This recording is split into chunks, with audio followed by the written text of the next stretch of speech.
Imagine opening your eyes one morning and realizing that something is terribly wrong. Not dramatically wrong. There is no monster standing over your bed, no earthquake, no fire, no Roman soldier kicking down the door. It is actually much worse. You have absolutely no idea what year it is. You sit up slowly. The bed beneath you is hard. The room is small. The walls are painted in faded colors.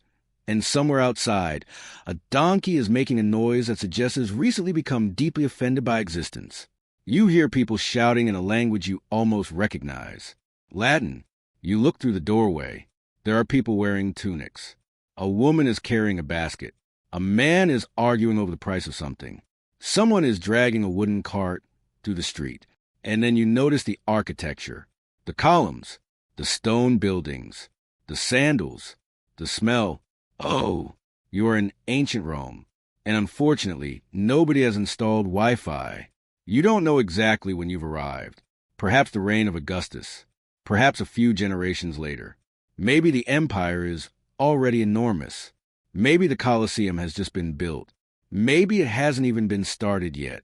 You have no idea. And the first thing you discover is that ancient Rome is not going to feel particularly ancient. It is going to feel like a very busy, very crowded, slightly dirty city where everyone has somewhere to be, and you're the only person who has apparently forgotten the entire operating system. So, before you panic, take a breath. Dim the lights a little. Get comfortable. Put your phone somewhere that requires just enough effort to reach that you probably won't bother. Let the room become quiet. Because tonight, we're going to imagine something rather strange. We're going to wake up in ancient Rome, not as an emperor, not as a senator, not as a wealthy aristocrat reclining on a couch, while someone else solves all of life's problems. No, we're going to experience Rome as an ordinary person, someone who has to figure out where to go, what to eat, how to pay for things, where to sleep, and why every second person seems to be wearing a piece of clothing that looks suspiciously like a large bedsheet. And the more you look around, the more obvious one thing becomes. You have arrived in a world that is familiar enough to understand, but different enough to make almost every ordinary task slightly inconvenient. You slowly stand up. Your feet touch the floor. It is cold. There is no central heating waiting patiently beneath the tiles. There is no thermostat. There is no little screen on the wall where you can complain that the room is 2 degrees too cold. If you are lucky, someone has a brazier. If you are less lucky, you have your own body heat and a strong relationship with blankets. You look around the room again. There is very little furniture. Ancient Roman homes varied enormously depending on wealth, location, and period, but ordinary urban housing could be cramped. In the poorer parts of Rome, many people lived in apartment buildings called insulae. The word literally means island, which sounds charming until you realize that the island is a multi-story apartment building filled with people cooking smoke, noise, and occasional structural problem.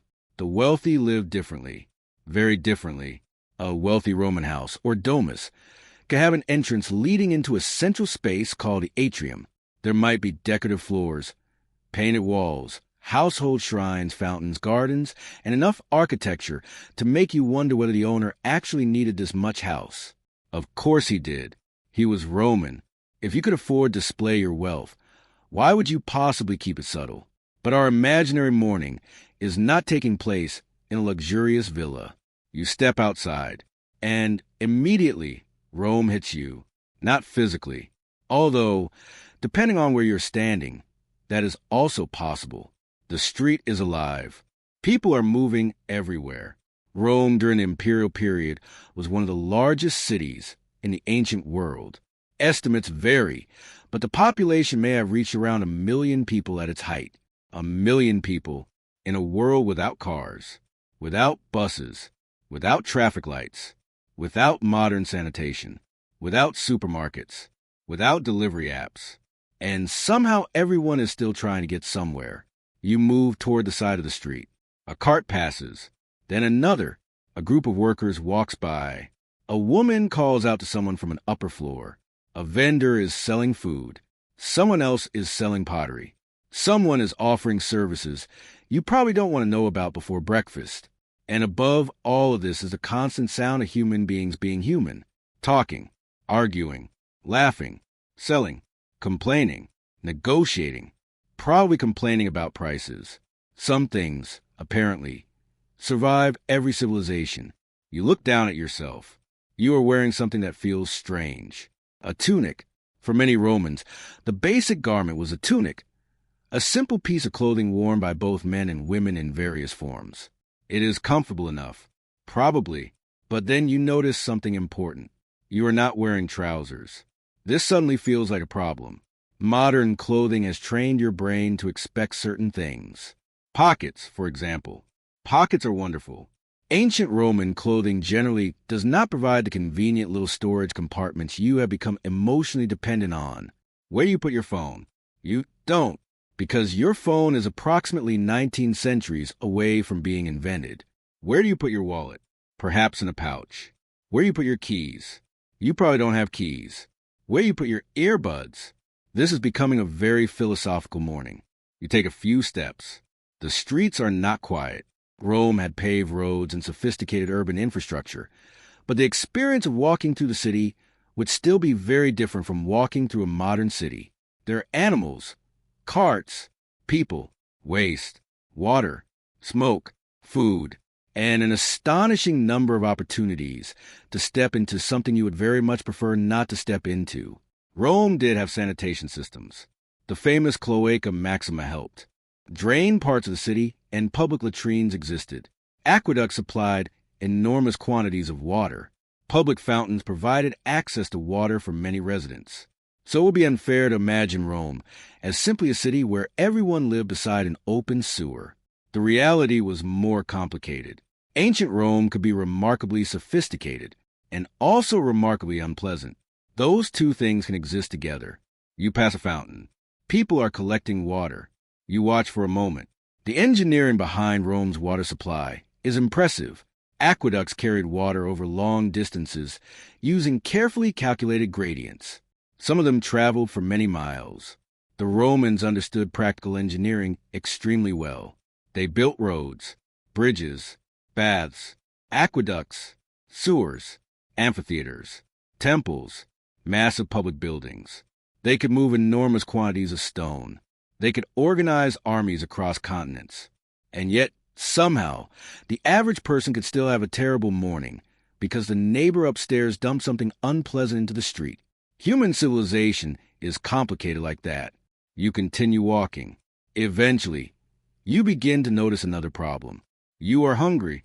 This is where ancient Rome becomes slightly more interesting because you cannot simply open a refrigerator. There is no refrigerator. There is no refrigerator because electricity is still very far away. There is no supermarket. There is no microwave. There is no cereal box. There is no little orange juice container waiting patiently in the fridge. Breakfast, for an ordinary Roman, might be fairly simple. Bread, olives, cheese, fruit, perhaps leftovers, perhaps something bought from a vendor. Roman food varied tremendously depending on wealth and location. The rich could enjoy elaborate meals involving many ingredients. The poor depended much more heavily on inexpensive staples. Wheat was crucial, bread was everywhere, and grain supply was a serious political matter. The Roman state understood something that every government eventually discovers. If people are hungry, they become extremely interested in politics. So grain distribution became an important part of Roman public life. Under the empire, Rome received huge quantities of grain from provinces such as Egypt and North Africa. For some citizens, subsidized or distributed grain helped keep them fed. The famous Annona system became an important part of Rome's food supply. You stand near a food stall. Something is cooking. You look at it carefully. You have no idea what it is, but it smells surprisingly good. You point. The vendor tells you the price. You stare blankly. You have another problem. Money. Roman currency included coins such as a denarius and sestertius, with different denominations and values. You probably don't have any, which means your first major task in ancient Rome is not becoming a senator.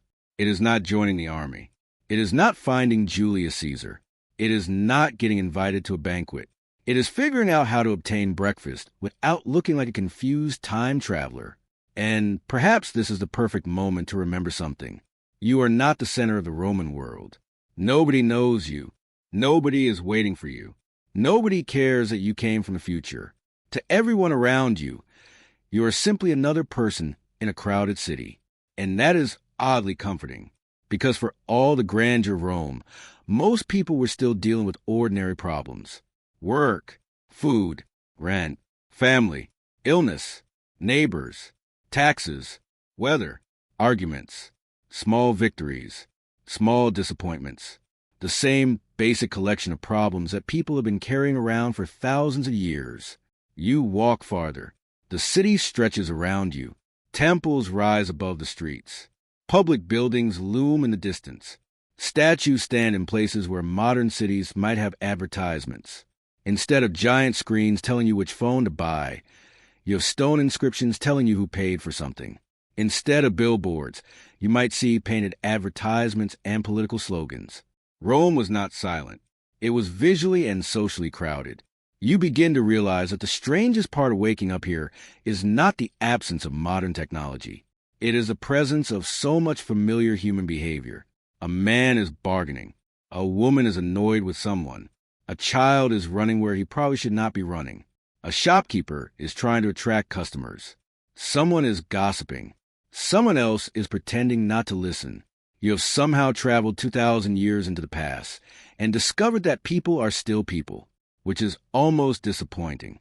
You were hoping for something more exotic.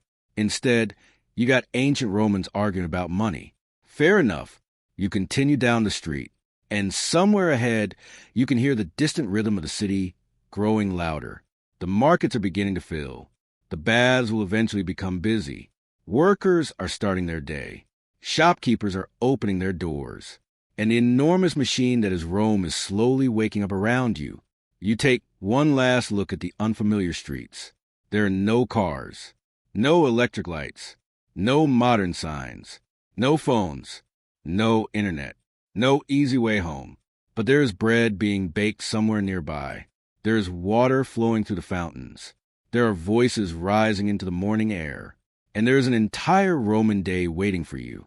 So, very slowly, you take another breath, and you begin walking. Because if you are going to survive ancient Rome, you might as well start with breakfast, and preferably without accidentally stepping into anything. Let's float over to another part of the city. The morning is only beginning. You continue walking through the morning streets of Rome. At this point, you have accepted several unfortunate facts. You are hungry. You have no idea what anything costs. You have no money. And you are beginning to suspect that nobody is going to explain the rules to you. Still, the smell of food is encouraging. You follow it. The street becomes busier as you move toward a more commercial part of the neighborhood. There are small shops built into the fronts of buildings. Some are open to the street. Others are little workshops where people are already working. Roman cities were full of specialized trades. There were bakers, butchers, potters, metalworkers, carpenters, shoemakers, weavers, fullers, fish sellers, oil merchants, wine sellers, and people who did jobs so ordinary that historians can sometimes reconstruct their existence only because someone bothered to leave an inscription behind, which is rather nice. Most people who ever lived were never famous. They did not conquer anything. They did not become emperors. They did not have statues made of themselves. They simply went to work. Then they went home. Then they did it again. Rome was powered by millions of these ordinary routines. You stop beside a small food counter. This is probably one of the better inventions of urban life. You do not necessarily need a private kitchen to eat. Romans could buy prepared food from shops and stalls. In crowded cities, especially among people living in small apartments, eating outside a home could be practical. You look at the food. There is bread. There are olives. There are perhaps cooked vegetables. Maybe beans. Maybe eggs. Possibly some meat. And there is something that resembles a thick stew. You stare at it. It stares back in a way food sometimes does when you have absolutely no idea what is inside it. You decide to be brave. You point. The vendor gives you a small portion. Now comes the difficult part. Payment. You reach into your clothing. Nothing. Of course. You have no Roman coins. You begin searching your pockets anyway. This is a completely pointless gesture. There are no pockets. You look at the vendor. The vendor looks at you. There's a pause. You smile. He does not. This is perhaps the first time in your life that smiling has failed to solve a problem. You need money. And to understand money in Rome, you need to understand that the Roman economy was complicated. Coins were important, but most people did not walk around carrying enormous fortunes. Everyday transactions could involve small denominations. The denarius was a major silver coin. The sestertius was another important unit. There were bronze coins used for smaller purchases. The exact value of things changed across time and place, so try to convert ancient Roman prices neatly into modern money can be misleading. Historians can estimate wages and prices in some periods, but there was no universal ancient equivalent of a modern dollar. And that matters, because if someone tells you that a Roman loaf of bread cost exactly this much in today's money, you should probably be suspicious. Ancient economies did not work exactly like ours. The same amount of money could mean something very different depending on wages, access to food, social status, location, and the period. So you stand there hungry and economically useless. Fortunately, someone nearby notices your problem. A stranger perhaps assumes you are simply confused, which technically is correct. He says something. You do not understand all of it, but you catch a word. Denarius. Money. You nod as though this is perfectly normal. It is not. The stranger gestures toward another street. Perhaps he assumes you have lost your purse. Perhaps he thinks you are a foreigner. Either way, you follow. This is how you begin discovering another major feature of Roman life. Social connections mattered. Very much. Rome was deeply hierarchical. People had different legal statuses. Citizens, freed people, enslaved people, foreigners. Women had different legal and social positions from men. Children occupied different positions from adults. And wealthy families possessed enormous advantages over ordinary people. You cannot simply walk into any room and assume you belong there. Your identity matters. Your clothing matters. Your accent matters. Your connections matter. Your legal status matters. And everyone is watching everyone else. Not necessarily in a sinister way. People simply notice. They need to know who you are, where you belong, who your family is, who supports you, what work you do, whether you are respectable, whether you are useful, whether you are a customer, whether you are trouble. Modern cities have similar systems. We simply hide them behind paperwork, passwords, identification cards, and occasionally someone asking for your email address 3 times. Rome had different paperwork, but bureaucracy is apparently immortal. Your new acquaintance leads you toward a busier street. You notice an inscription, then another. Roman society loved inscriptions.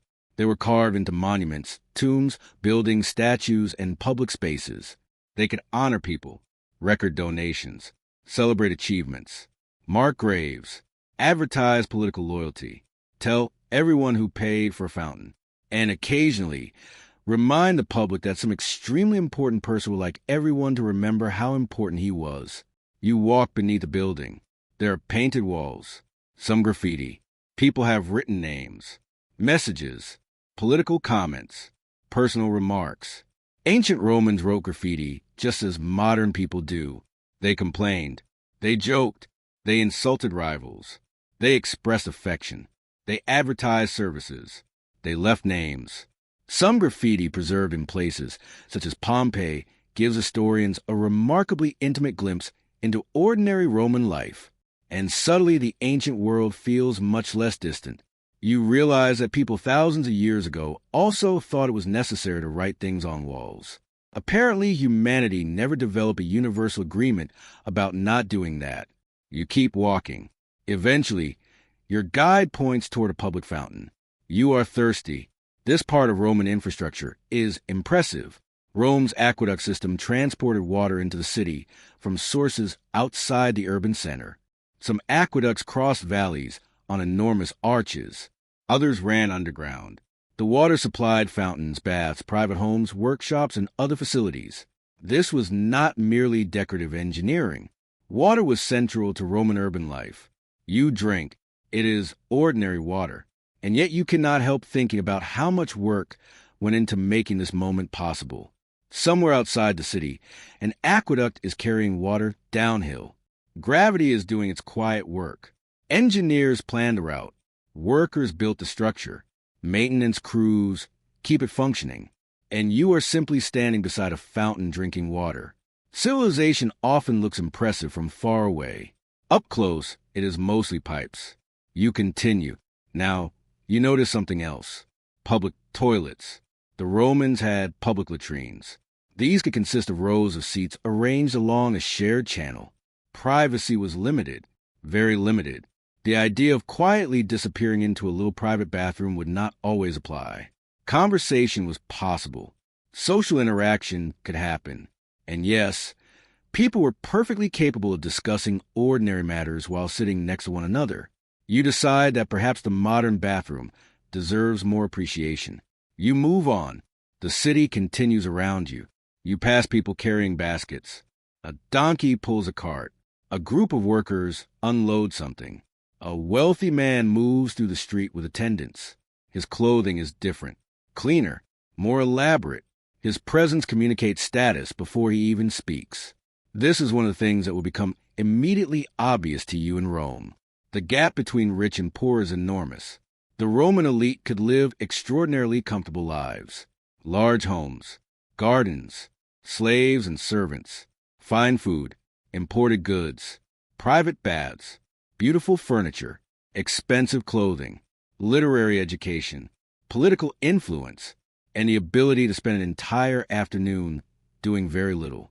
The poor had a completely different experience.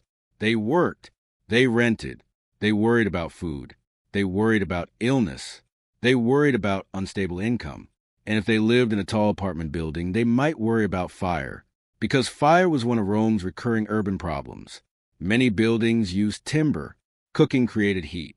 Oil lamps created flames. Buildings were crowded together. And once fire started, it could spread quickly. The Roman government eventually developed organized firefighting forces. Under Augustus, the vigilas were established as a permanent firefighting and night watch organization. They patrolled the city. They responded to fires. They performed policing duties. And they were, in a very real sense, the people you want to see arriving when your building suddenly smelled like smoke. You continue walking. The morning is becoming warmer. You realize that the city does not have the clean separation you are accustomed to. There is no clear distinction between residential areas, commercial areas, government areas, and entertainment districts. Life overlaps. People live above shops. Work happens beside homes. Markets occupy streets. Temples stand near businesses. Public spaces become places to meet. The city is constantly mixing people together, and this creates noise, a lot of noise. The Romans had no modern engines, but that does not mean the city was quiet. Human voices are loud. Animals are loud. Metal tools are loud. Carts are loud. Workshops are loud. And Rome's streets could be particularly noisy. The poet Juvenal famously complained about the noise of carts and the difficulty of sleeping in the city. So if you were hoping ancient Rome would be a peaceful little Mediterranean village where birds gently sing while philosophers contemplate the meaning of life, you may want to adjust expectations. Rome was a metropolis, a loud one. You walk past a shop where someone is shaping metal. Hammer, hammer, hammer. You look at the worker. He continues. Hammer, hammer. You keep walking. Now you begin to wonder where you will sleep tonight. This is a much more serious problem. If you're an ordinary person in Rome, you might live in an insula. These apartment buildings could contain several floors. The quality varied. Some were reasonably comfortable. Others were poorly constructed and dangerous. The higher floors were generally less desirable. The lower levels were more valuable because they were easy to access and could contain shops. The higher you lived, the more stairs you had. And if there was no elevator, you simply accepted this as part of your relationship with gravity. You imagine climbing 6 flights of stairs every evening. Then you remember that you are also carrying water. Suddenly, the modern elevator feels less like a convenience and more like a miracle. Your guide gestures toward the building. Perhaps he knows someone. Perhaps there's a spare room. Perhaps you will need to work for food. You are beginning to understand the basic rule of Roman survival. You need people. You need somewhere to sleep. You need food. You need money. And you need to avoid offending the wrong person. Fortunately, the Romans were very good at building social networks. One of the most important relationships in Roman society was a relationship between patron and client.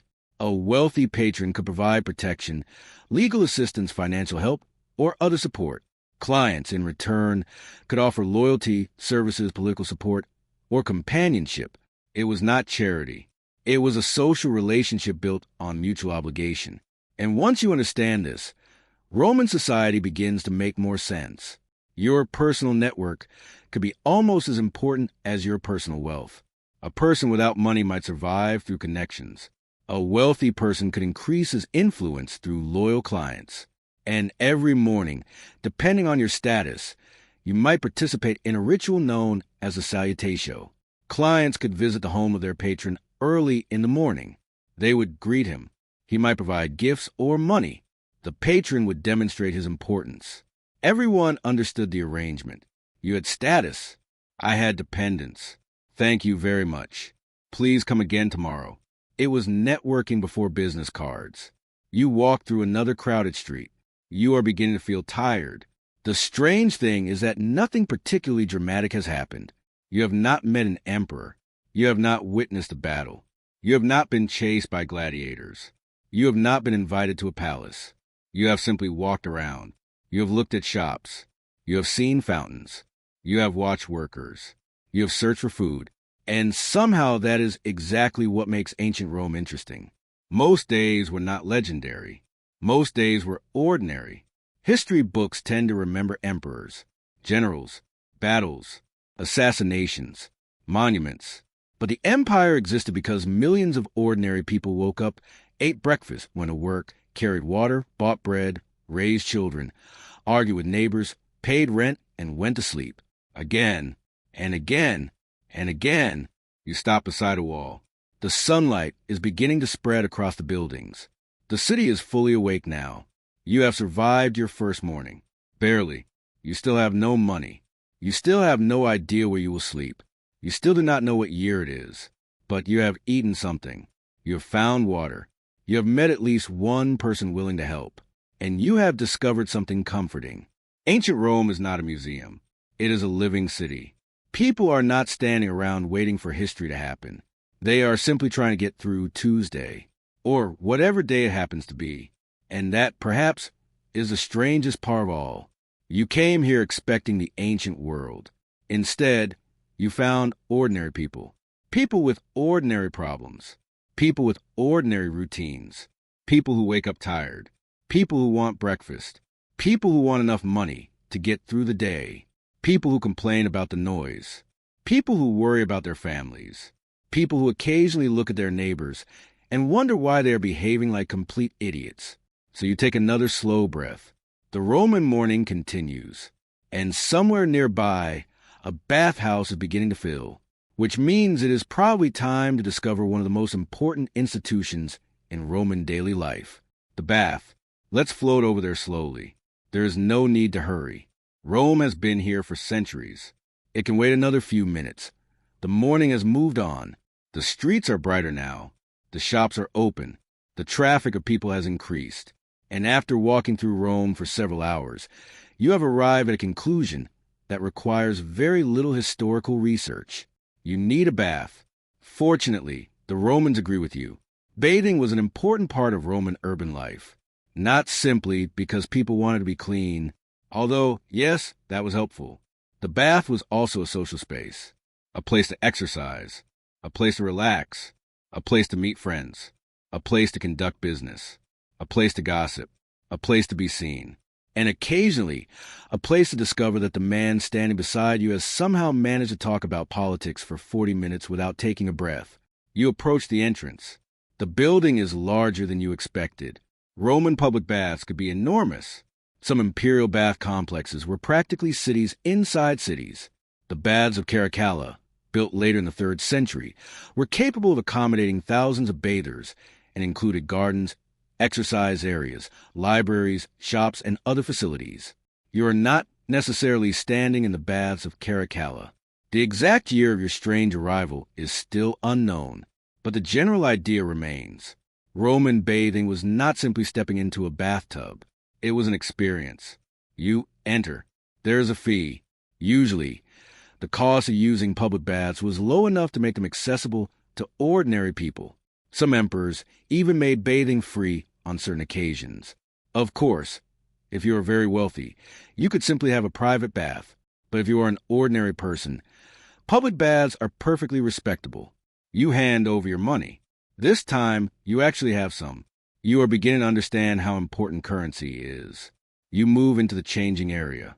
You remove your clothes. Again, there are no pockets. You are becoming emotionally tired of this. Your clothes are left somewhere safe. At least, you hope they are safe. Roman bath complexes usually had several different rooms and temperatures. There might be a frigidarium, a cold room, a tepidarium, a warm room, and a caldarium, a hot room. The exact layout varied, but the basic idea was simple. You move gradually through different temperatures.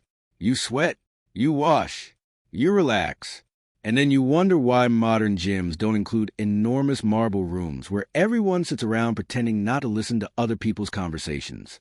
The heating system is particularly impressive. The Romans used a system called the hypocaust. Hot air from a furnace could circulate beneath raised floors and through spaces in the walls. The result was underfloor heating. Thousands of years ago, you stand on the warm floor, and suddenly, your modern central heating feels slightly less revolutionary. The Romans were very good at making buildings comfortable. When they had the resources, the wealthy could enjoy heated rooms. Bathhouses could be heated. Water could be supplied through aqueducts. There were sophisticated methods of managing heat and water. Of course, none of this means everyone in Rome lived comfortably. Technology does not automatically create equality. A wealthy Roman could enjoy warm floors and imported marble. A poor Roman might live in a cramped apartment and worry about rent. Same city, very different Rome. You enter the warm room. The air is humid. People are talking. You sit down. At first, you say nothing. This is probably wise. You are still not completely confident in your Latin. A man beside you begins speaking. You smile. He continues. You nod. He continues. You nod again. You have now entered the ancient Roman equivalent of being trapped in a conversation at the gym. The subject changes. Someone mentions a political figure. Someone else complains about prices. Another person discusses business. Someone has heard a rumor. You listen. And this is one of the reasons baths were so important. They were places where information moved. People from different backgrounds could meet. News traveled through conversations. Social relationships were maintained. Deals could begin. Friendships could form. And gossip could spread with remarkable efficiency. The Roman Empire had no social media, but it had people. People are more than sufficient. You move toward the next room. The temperature rises. This is a caldarium. The heat is intense. You sit. You sweat. You begin to understand why the Romans spent so much time here. It is relaxing. The city outside is noisy. Inside, everything slows down. You hear the water, the voices, the occasional splash, the soft movement of people. For a moment, you forget that you are thousands of years from home. You simply sit and breathe. This is exactly the kind of moment Roman baths were designed to provide. But bathing was not necessarily as hygienic as modern bathing. People used oils rather than modern soap. A person might apply oil to the skin and then scrape it off using a curved tool called a strigil. The strigil removed oil, sweat, and dirt. You watch someone use one. You decide that this is definitely not how you showered yesterday. But it works. The Romans understood the value of washing. They also understood that hot water feels wonderful. Humanity has apparently agreed on this for a very long time. Eventually, you move toward the cooler areas. You rinse. Perhaps you enter the cold pool. The shock is immediate. You regret every decision that brought you here. Then, after a moment, you feel refreshed. You get dressed again. Your clothes are still there. Excellent. You have now completed your first Roman bath. And perhaps your first genuinely pleasant experience since waking up. Outside, the city feels different. Or perhaps you feel different. You are cleaner, more relaxed, and you are beginning to understand the rhythm of Roman life. The bath is not merely something you do because you are dirty. It is part of your day. It is a social routine, a place where you can spend time. For the wealthy, elaborate bathing could become part of a larger culture of leisure. For ordinary people, public baths provided access to facilities that would otherwise have been difficult to afford. And for the emperor, enormous bath complexes were also opportunities to demonstrate generosity and power. Because nothing says, "I am a magnificent ruler," quite like giving thousands of people access to warm water. You leave the bath. Now you are hungry again. Apparently, civilization has not yet solved the problem of hunger. You return to the streets. The midday sun is approaching. Rome is busy, very busy. You pass a bakery. This time you stop. The smell is irresistible. Bread was one of the most important foods in Roman life. Wheat was essential. Bread could be produced in large quantities by commercial bakeries. Some bakeries used large grinding stones powered by animals. Others used water-powered mills in places where suitable water sources were available. You watch a baker working. Flour, water, yeast or fermentation, heat, simple ingredients. But the process is labor-intensive. The finished bread is warm. You buy some. You eat it slowly. It is not exactly the same as modern bread. Roman bread could vary widely in texture, ingredients, and quality. Wealthy households could enjoy finer loaves. Ordinary people bought simpler bread. Still, bread is bread. You sit somewhere in the shade. You look at the city. And now you start noticing something else. The Romans eat differently from modern people. Their diet can include grains, legumes, vegetables, fruits, olives, fish, meat, cheese, and fermented sauces. One of the most famous Roman ingredients was garum, a fermented fish sauce. It was made from fish and salt, allowed to ferment, and used as a seasoning. To modern ears, it can sound horrifying, but fish sauce remains popular in many cuisines today. So perhaps the Romans were simply ahead of the curve. You try a little. You are unsure.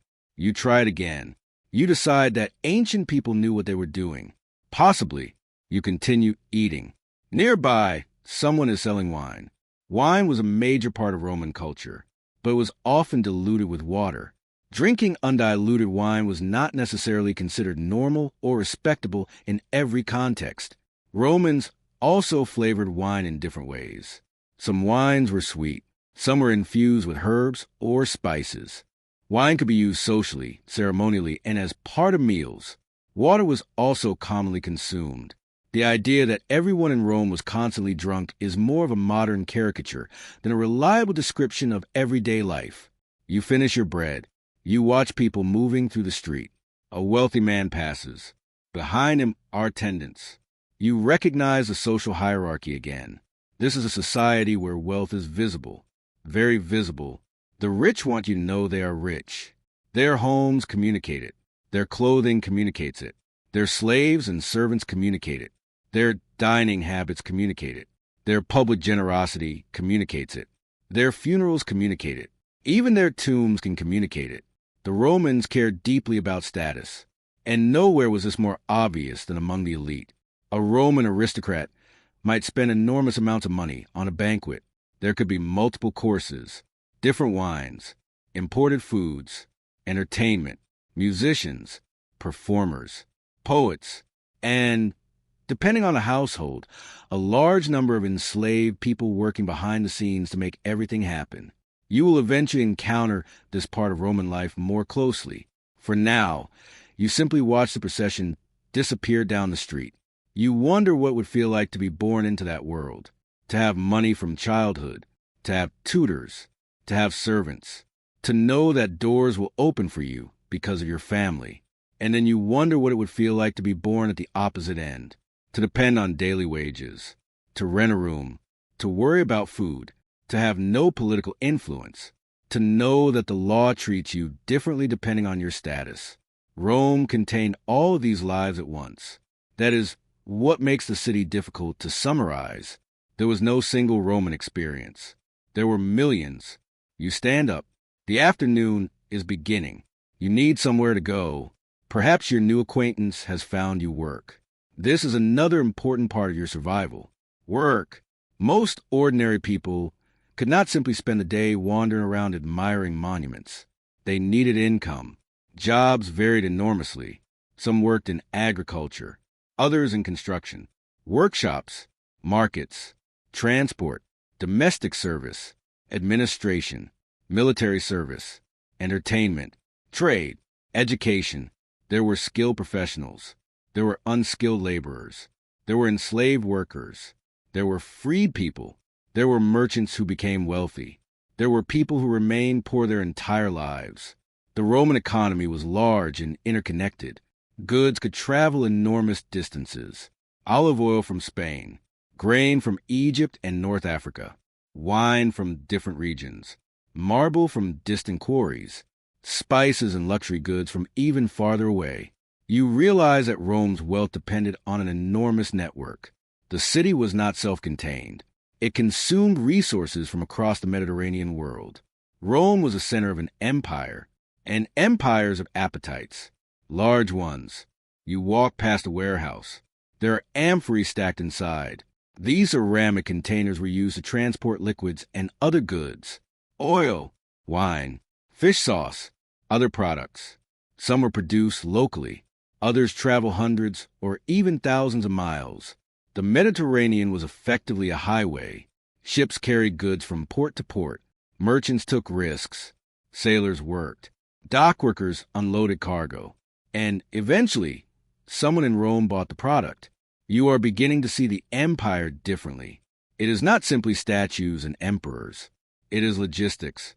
Food arriving, water flowing, goods moving, people traveling, taxes being collected, messages being delivered, orders being issued, and somewhere at the center of it all, an enormous bureaucracy is trying to keep everything functioning. You sit down again. The afternoon heat is heavy. You feel sleepy. Perhaps the bath has done its job. Perhaps the food has done its job. Perhaps your brain has finally accepted that you are not going home today. You look at the street. The movement continues. A cart rolls past. Someone laughs. A shopkeeper closes a door. A dog sleeps in the shade. A child carries something too large for him. An old man watches everyone pass. Nothing dramatic happens. And that is exactly what we want. Because ancient Rome was not dramatic every minute. Most of the time, it was simply life. Long, busy, repetitive, sometimes uncomfortable, sometimes surprisingly pleasant. You lean back. The sound becomes softer. The heat settles over the street. And somewhere nearby, the baths are still full of people talking. People discussing business. People discussing politics. People discussing their neighbors. People discussing things that will be completely forgotten in a few hours. And perhaps that is comforting. Because even in the greatest city of the ancient world, most conversations did not become history. Most meals were forgotten. Most walks were forgotten. Most ordinary mornings disappeared without leaving a trace. You are simply another person in the crowd. And for tonight, that is enough. The sun continues its slow movement across the Roman sky. The afternoon is approaching. And eventually, the city will begin preparing for another part of the day. Work will slow. Markets will change. People will look for entertainment. Some will go home.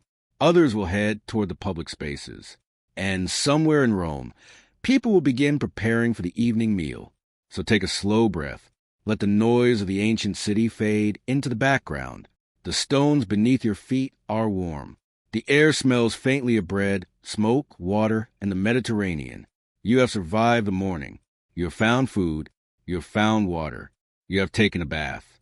And most importantly, you have begun to understand how ordinary Roman life actually worked. There is still much more to see, but there is no need to hurry. Rome has all evening, and eventually we will float toward the quieter parts of the city, toward dinner, toward entertainment, toward the homes where ordinary Romans finally close their doors and let the enormous city continue without them. For now, just sit quietly. The afternoon is warm. The street is busy. And ancient Rome is slowly drifting toward evening. The afternoon has settled over Rome. The bright morning light has softened. The streets are still busy, but the rhythm has changed. Some people are returning to work. Others are heading home. Shops remain open. The markets are active, and you are beginning to understand that Roman life has a rhythm of its own. It is not especially fast. It is not especially slow. It simply keeps moving, much like the city itself.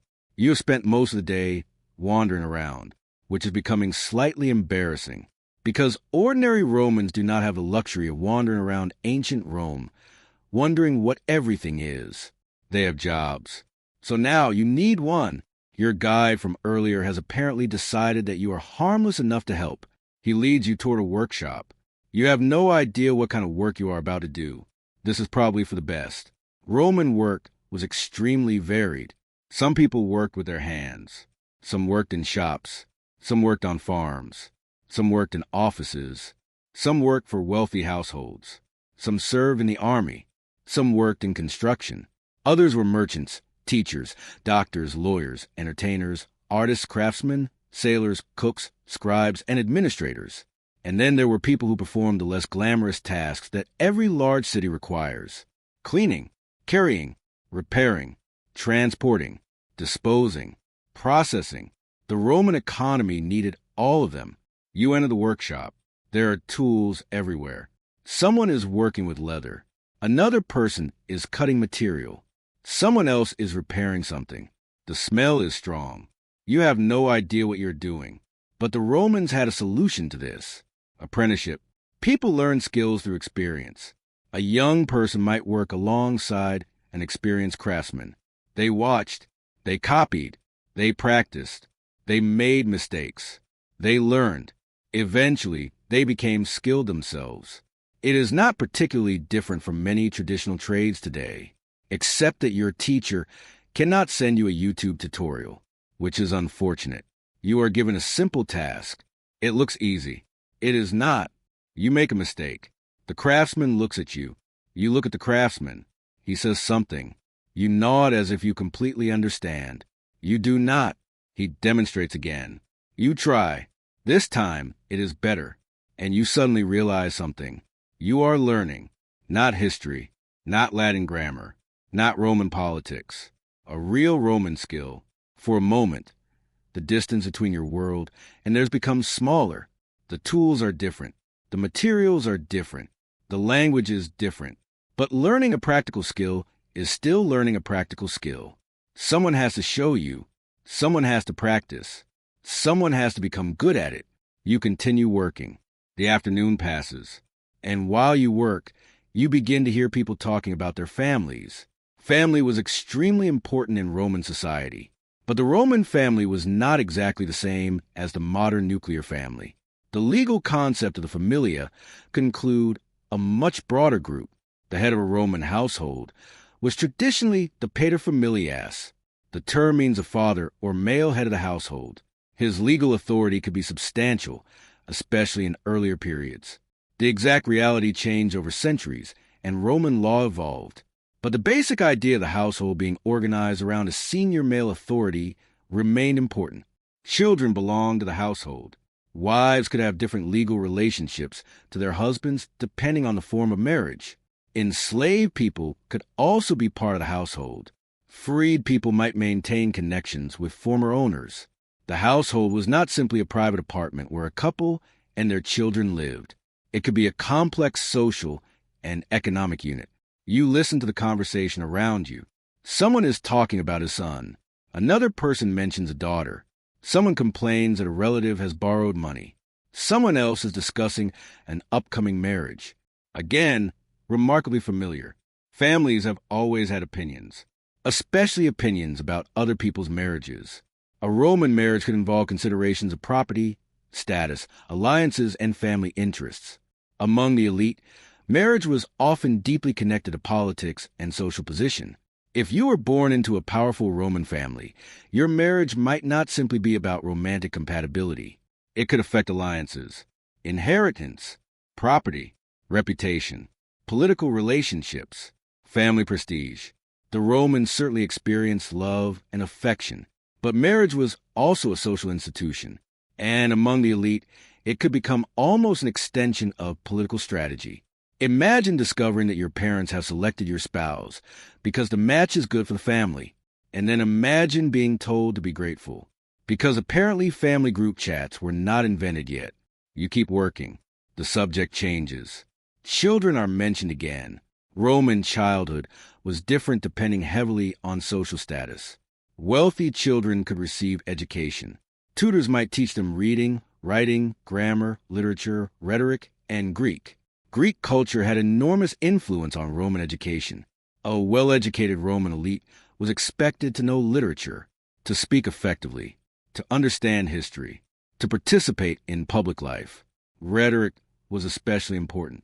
The ability to speak persuasively could be politically valuable. A Roman politician who could not speak, well, had a problem. A Roman politician who could speak extremely well could have an even bigger problem, because now everyone had to listen to him. Education was not equally available to everyone. Many ordinary children would have little formal education. Some learned practical skills through family and work.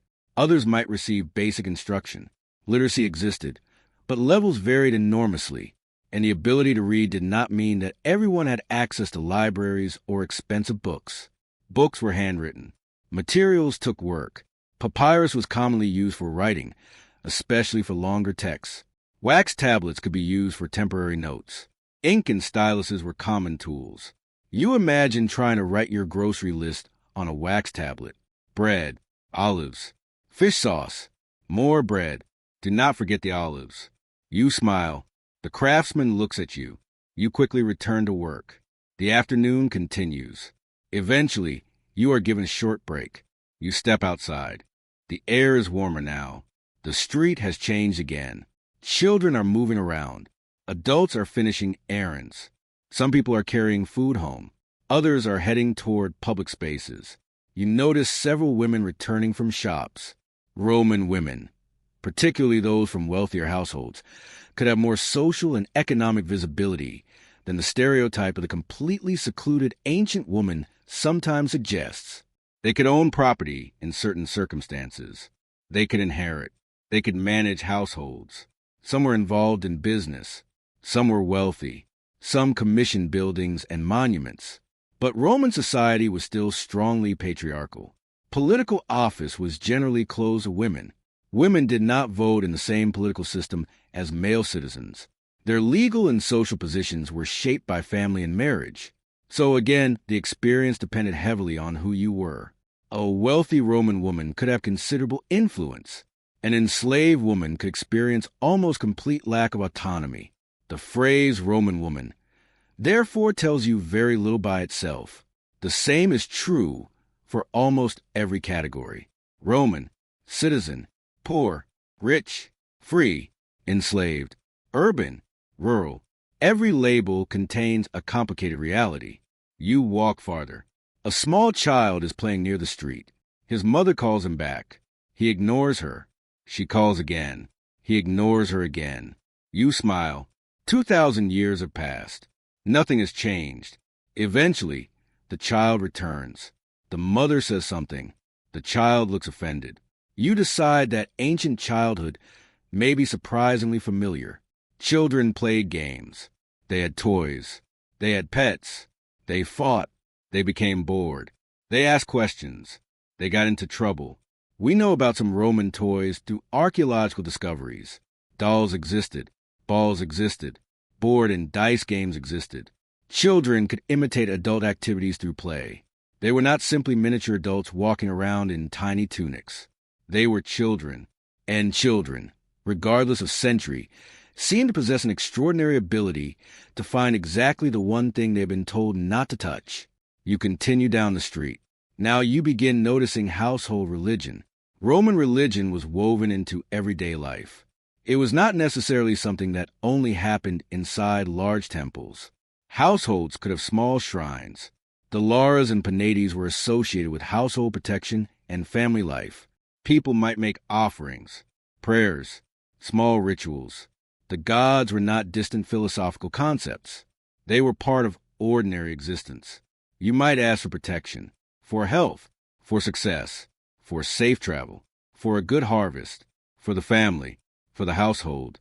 Religion could be deeply practical, and Roman religion was not a single fixed system. It changed over time. It absorbed influences. It included many gods, local traditions, foreign cults, imperial practices. Different communities worshiped different divine figures in different ways. Rome was an enormous empire. Its religious world was enormous too. You pass a small shrine. Someone has left an offering. You do not stop. You simply continue. The city is becoming calmer. Not quiet. Rome is almost never quiet, but calmer. The afternoon work is winding down. You return to the workshop. Your teacher checks your work. It is acceptable, not impressive, but acceptable. You have survived your first day of employment. You are now officially a Roman worker for approximately 3 hours. A remarkable career. You are given a little food, perhaps some bread, perhaps something else. It is not much, but you accept it gratefully. And this reminds you of another major reality. Food security was not guaranteed. Even in a wealthy empire, harvests could fail, prices could rise, transport could be disrupted, bad weather could cause problems, local shortages could occur. The Roman state invested heavily in grain supply, particularly for the city of Rome. But ordinary people still lived with uncertainty. If you were wealthy, a bad harvest might be inconvenient. If you were poor, it could be disastrous. This difference follows you through every part of Roman society. The empire could be magnificent, but magnificence was unevenly distributed. You leave the workshop. The sun is beginning to lower. You've been awake for what feels like an entire lifetime, and you still haven't met an emperor. This is probably good. Meeting an emperor would create complications. Instead, you are going home, or rather, you are going to a place where someone has agreed to let you sleep. The building is several stories high. You look upward and immediately regret looking upward. You will have to climb those stairs. Again, there is no elevator. You start climbing. 1 floor, 2, 3. Your legs begin to complain. 4. You stop. Someone behind you wants to pass. You move aside. 5. You wonder why ancient Romans did not invent elevators. Then you remember that elevators require a surprising amount of engineering, and you keep climbing. Eventually, you reach the room. It is small, very small, but it is yours for the night. There is a bed, or something close enough to one. There are blankets. The walls are simple. There is very little decoration. You sit down. For the first time all day, you are alone. The noise of the street is still audible, but it is softer. You can hear distant voices, footsteps, animals, a cart, someone calling from another building. The Roman city continues. You think about everything you have seen: the bath, the market, the workshop, the fountain, the people, the children, the wealthy, the poor, the temples, the shops, the food, the water. And you realize that if you had truly woken up here, the hardest part would not necessarily be the lack of modern technology. It would be learning where you fit, who you could trust, how you could earn money, what your legal status was, where you belonged, what you were expected to do. Ancient Rome was a society built around relationships, family, patronage, work, citizenship, religion, status, and reputation. You could not simply arrive and remain invisible forever. People needed to know who you were. The strange thing is that this is still true today. We have modern identification, modern bureaucracy, modern cities, modern technology, but we still live inside networks of relationships. We still care about family. We still worry about money. We still complain about work. We still gossip. We still want to be respected. And we still sometimes pretend to understand something when we have absolutely no idea what is happening. So perhaps ancient Rome is not as alien as it first seemed. It is simply a different version of ordinary human life. You lie down. The bed is uncomfortable. Of course it is. You close your eyes. The city continues outside. Somewhere, someone is still working. Somewhere else, someone is preparing dinner. Someone is bathing. Someone is arguing. Someone is telling a story. Someone is falling asleep. And tomorrow, all of them will wake up and do it again. You breathe slowly. The room is warm. The light is fading. And the enormous Roman world begins to feel distant again. For now, you do not need to understand the empire. You do not need to understand the emperors. You do not need to understand the Senate. You simply need to rest. Because tomorrow there will be more streets, more food, more people, more strange customs, and perhaps, eventually, a glimpse of the magnificent world that sits behind the ordinary one. But tonight, you have survived another piece of Rome, and that is enough. Let the distant footsteps fade. Let the voices become softer. The city is still awake, but you don't have to be. Just breathe, and let the Roman night begin. You wake again. For a moment, you forget where you are. Then you hear the city, a cart rolling somewhere below, someone calling to a neighbor, a dog barking, footsteps on the stairs, and the faint smell of smoke drifting through the room. Ancient Rome, you are still here. At least nobody has invented time travel insurance. You sit up. The light outside is beginning to fade. The workday is coming to an end. And now you are about to discover something that Romans took very seriously. Dinner. For many Romans, the main meal of the day, the cena, was eaten later in the afternoon or evening. The exact timing and character of meals vary by period and social class. But dinner could become an important part of the day. For ordinary people, it might be simple: bread, vegetables, legumes, olives, cheese, perhaps fish, perhaps meat, when affordable. For the wealthy, dinner could become something much more elaborate. You are about to experience something somewhere between the two. Your host has invited you to eat. You follow him through the streets. The evening has transformed Rome. The harsh daylight is fading. Shadows stretch across the walls. Lamps begin appearing in doorways. People are returning home. Others are heading toward taverns, bathhouses, or places of entertainment. The city does not go to sleep all at once. It slowly changes. You arrive at a modest home. Inside, the atmosphere is warmer. There are several people, family members, friends, neighbors. The room is not enormous, but there is food, and that is what matters. You sit. At first, you wonder whether you should sit at a table. Then you realize that Roman dining customs could be very different from what you are used to. Among wealthy Romans, diners often recline on couches arranged around a dining room. This is where the famous Roman image of people eating while lying down comes from. It was not necessarily universal. Ordinary households could have much simpler arrangements, but reclining at dinner became associated with status and sophistication. You watch one wealthy guest demonstrate the technique. He lies sideways, comfortably. You stare. This is apparently dinner. You begin to understand why Romans needed so much furniture. The meal begins. Bread is passed around.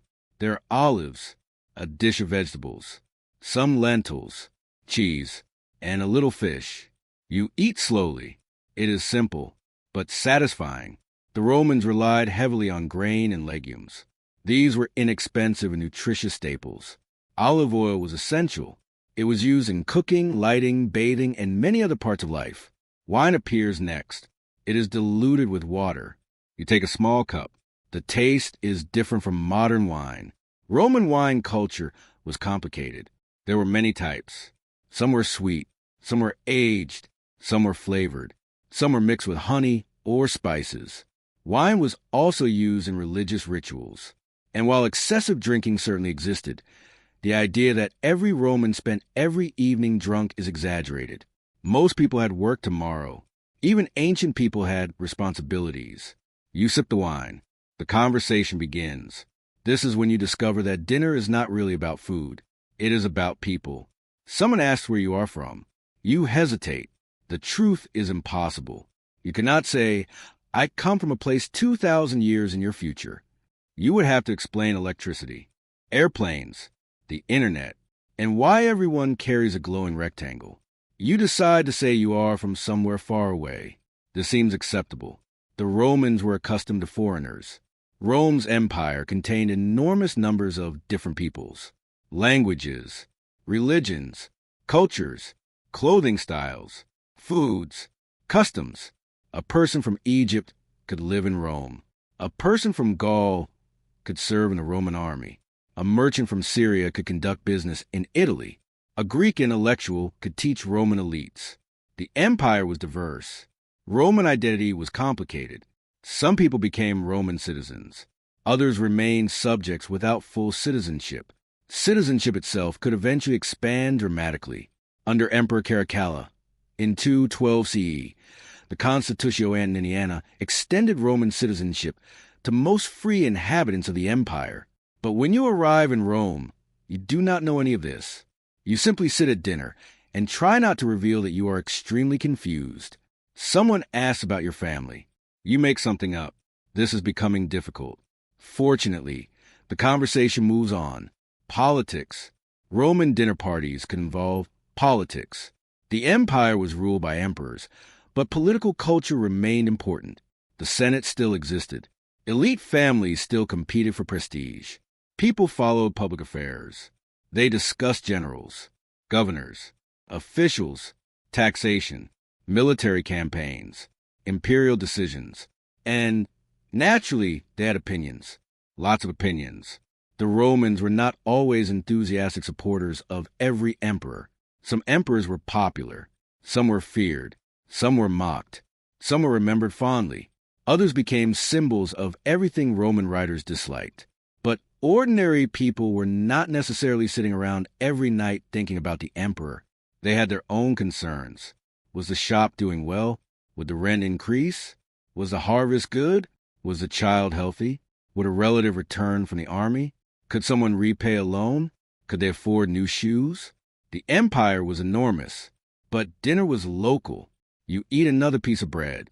Someone tells a joke. You do not understand it. Everyone laughs. You laugh too. This is a useful social survival technique. It works surprisingly well across centuries. The conversation moves toward entertainment. Someone mentions the theater. Someone else talks about races. Another person mentions gladiators. You realize that Roman entertainment was a major part of urban culture. Public spectacles were not simply entertainment. They were political and social events. Emperors and wealthy elites could sponsor games to demonstrate generosity. The phrase bread and circuses comes from a Roman satirist Juvenal, who criticized the public's desire for food distributions and entertainment. But the actual Roman entertainment system was more complicated than the phrase suggests. People genuinely enjoyed these events. They were communal experiences. Thousands could gather. People cheered for performers, teams, charioteers, gladiators, actors. The crowd had favorites. People developed intense loyalties. In that sense, Roman entertainment was not so different from modern sports. You have no idea what team is popular. You probably should not choose one yet. The dinner continues. You notice that the wealthy guests are eating more elaborate food. There are additional dishes: meat, fish, fruits, perhaps exotic ingredients. The Roman elite enjoyed foods from across the empire. Spices could travel enormous distances. Pepper from India, for example, became known in the Roman world. Imported foods were expensive, and luxury dining was a way of demonstrating status. The meal could become a performance. Look at what I can afford. Look at what I can import. Look at how many people I can employ. Look at how little I personally need to do. This is where Roman luxury becomes almost theatrical. Some elite Romans became famous for extravagance. Banquets could include elaborate presentations, rare ingredients, multiple courses, entertainment. The poet Martial and other writers commented on the culture of Roman dining. The Romans loved food. They also loved talking about food. And, like many wealthy societies, they sometimes became fascinated with excess. There's a certain irony here. The empire could feed enormous cities, but many ordinary people still lived close to the edge. The same society could produce a banquet lasting hours and a household struggling to afford bread. Again, Rome contained contradictions everywhere. You finish your meal. Someone offers more wine. You decline politely. Your host looks surprised. Apparently, you have disappointed him. You accept a little. You drink slowly. The room becomes warmer. The conversation becomes softer. Someone begins telling stories. And now you notice another Roman obsession: status. People constantly displayed it. Clothing, furniture, food, speech, education, friendships, family. Even the way you spent your free time could communicate social position. A wealthy Roman might have enough leisure to attend the baths, visit friends, read, attend performances, dine socially, and participate in public life. A poor worker had far less freedom. He worked because he had to, and yet even ordinary people had moments of leisure.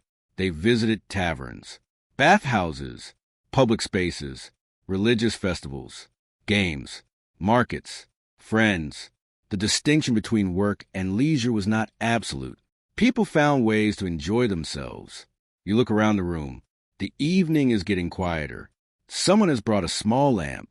The flame flickers. The walls glow softly. The city outside is darker now. You hear distant voices. The Romans had oil lamps, candles, torches, and other sources of artificial light. But nighttime was still very different. There was no electric street lighting. Some streets could be dangerous. Visibility was limited. People generally moved more carefully after dark. Yet Rome did not simply stop. The city had a nightlife. Taverns stayed open. Workers moved through the streets. The vigilas patrolled. People traveled. The wealthy entertained guests. The poor continued working. The night belonged to different people depending on who you were. You leave the dinner. The air outside is cooler. You walk slowly. Rome at night feels enormous. The monuments are darker. The streets are quieter. But there are still people. You pass a small tavern. Voices come from inside. Someone is laughing. Someone is arguing. Someone is eating. You continue. Then you hear music. Somewhere nearby, musicians are playing. You stop for a moment. The sound is unfamiliar, but pleasant. Ancient Roman music used instruments such as flutes, pipes, lyres, trumpets, drums, and percussion instruments. Music was part of religious ceremonies, public events, theater, military life, private entertainment. You listen. The melody drifts through the street, and for a moment, everything feels strangely peaceful. You think about the people who lived here. They heard music like this. They walked these same streets. They worried about the same basic things. They loved people. They lost people. They raised children. They grew old. They complained about prices. They complained about politics. They complained about the weather. They probably complained about the noise. They had dreams. They had fears. They had ordinary evenings. Most of them never imagined that someone thousands of years later would wonder what their lives were like. You continue walking. The moon is visible above the buildings. The streets are darker now. You return to your room. The stairs are still there. Of course. You climb. 1 floor, 2, 3. You are beginning to hate stairs. 4, 5. Finally, your room. You enter. You sit down. Your body is tired. Your mind is full.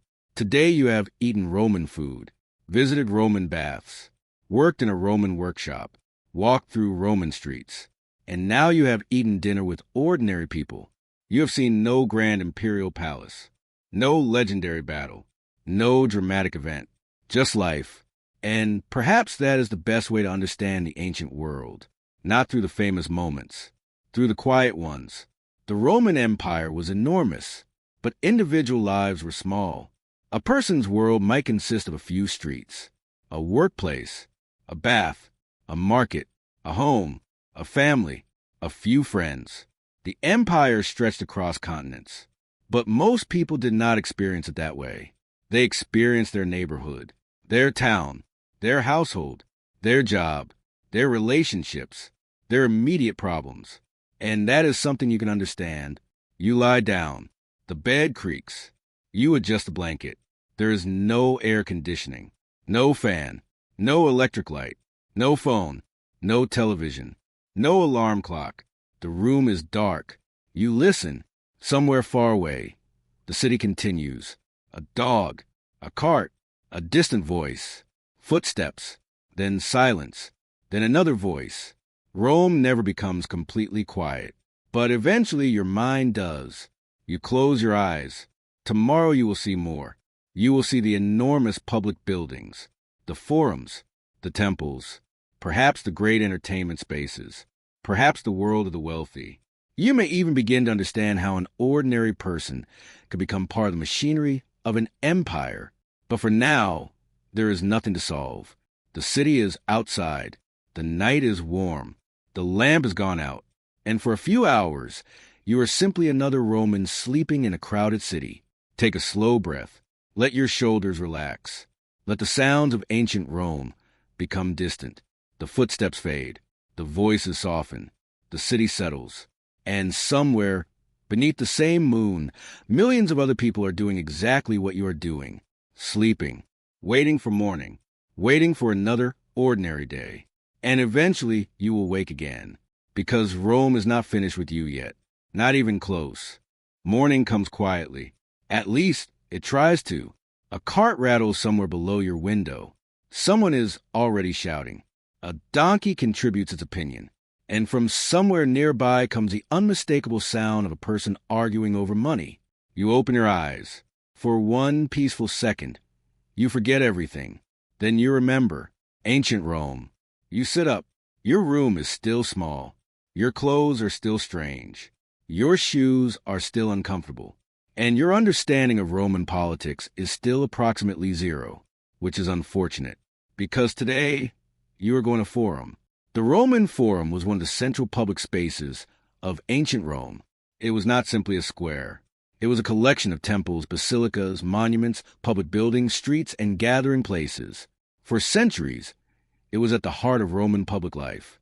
People came here for business, politics, religion, legal matters, ceremonies, public announcements, and naturally, standing around and talking.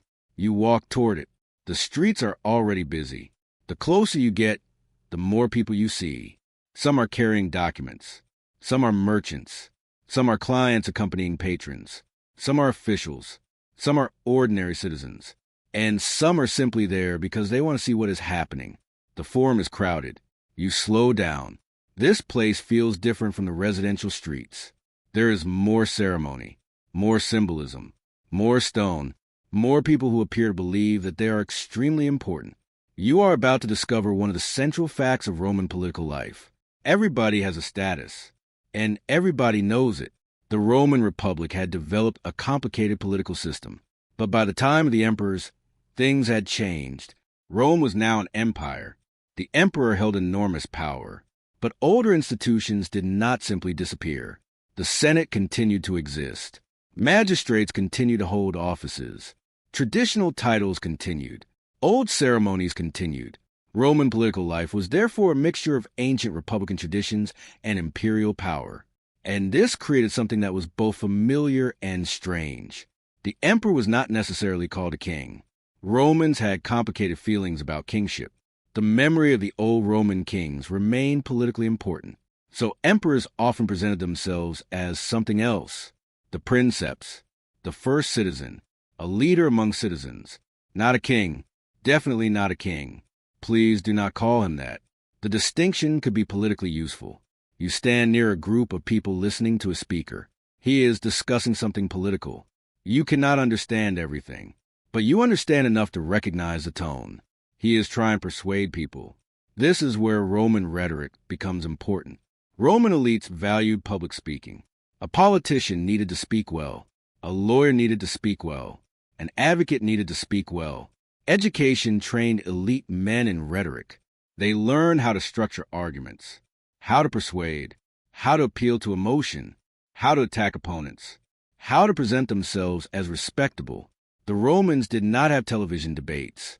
They had speeches, long speeches, very long speeches. If you're standing in the Forum and someone begins speaking about public policy, you should probably get comfortable. You watch. People listen. Some are interested. Others are pretending. This is also familiar. Eventually, your attention drifts. You notice the buildings. The Forum contains reminders of Rome's long history. Temples dedicated to gods. Basilicas used for legal and commercial activities. Monuments honoring important people. Arches, statues, columns, inscribed stones. Everywhere you look, someone is saying, "Remember me. Remember my family. Remember what I built. Remember what I paid for. Remember that I was important." The Romans were very interested in memory. They wanted their names to survive. We still do this. We name buildings, universities, streets, airports, scholarships, hospitals. The Romans simply had fewer smartphones, so they used stone. You walk toward a basilica. These large buildings were important centers of legal and commercial activity. People could conduct business, hear cases, meet clients, discuss contracts. The legal system was extensive. Roman law would eventually become one of the most influential legal traditions in history.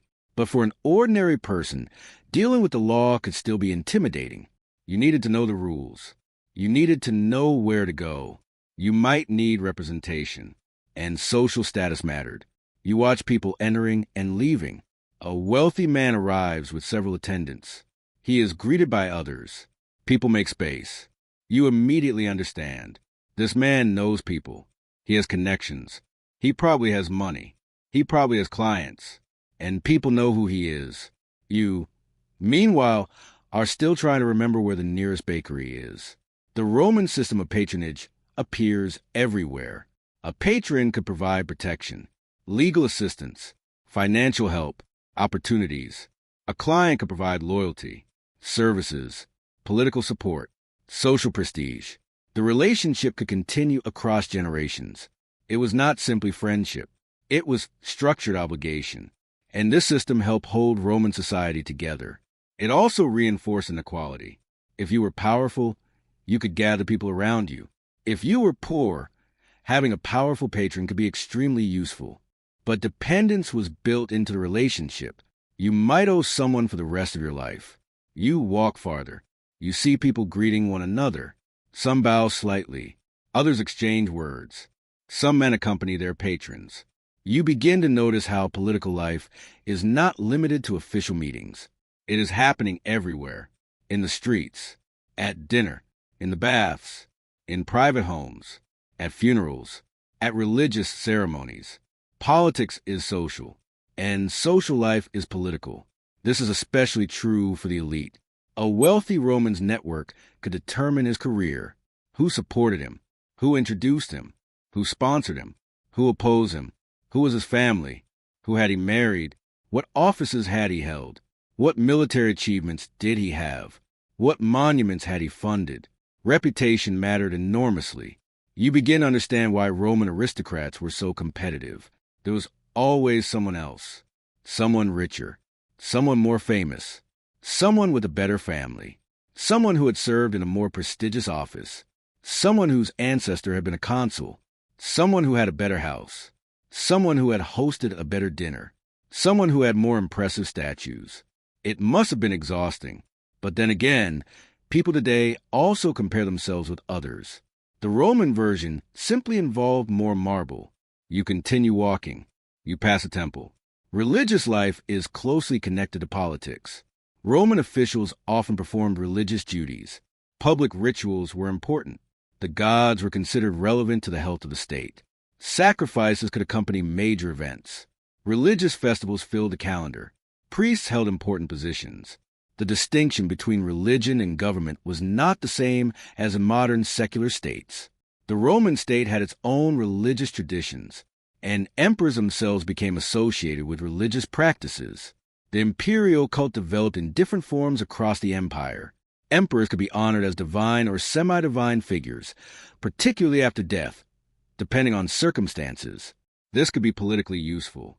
The emperor was not merely a politician. He was a symbol of the Roman state. His image appeared on coins. His name appeared on inscriptions. His statues appeared across the empire. His decisions could affect millions. You look at a coin, there's the emperor's face. You realize something. Every time someone spends this coin, they see him. Everywhere. The emperor is literally circulating through the economy. That is an impressive branding strategy, and considerably more expensive than buying advertising space. You keep moving. Eventually, you find yourself near the Senate House. The Senate was one of Rome's most famous political institutions. Under the Republic, senators could exercise enormous influence. Under the Empire, the Senate's power was reduced compared with the emperor's, but it remained prestigious. Membership was largely restricted to elite men. It was not a democratic parliament in the modern sense. Its members were drawn from powerful families and wealthy political circles. You look at the building. You imagine the conversations inside. Men in formal clothing, arguments, procedures, votes, political maneuvering, personal rivalries, and occasionally, someone probably insisting that his proposal is absolutely the best possible option for Rome. Of course he did. You wonder how ordinary citizens interacted with all this. The answer is complicated. Roman citizens could vote in assemblies during the Republic. Under the Empire, those traditional mechanisms became less important. Political participation increasingly centered around elite institutions and the emperor. Yet, ordinary people still mattered. Crowds could express approval or anger. Public opinion had influence. Urban populations could be politically significant.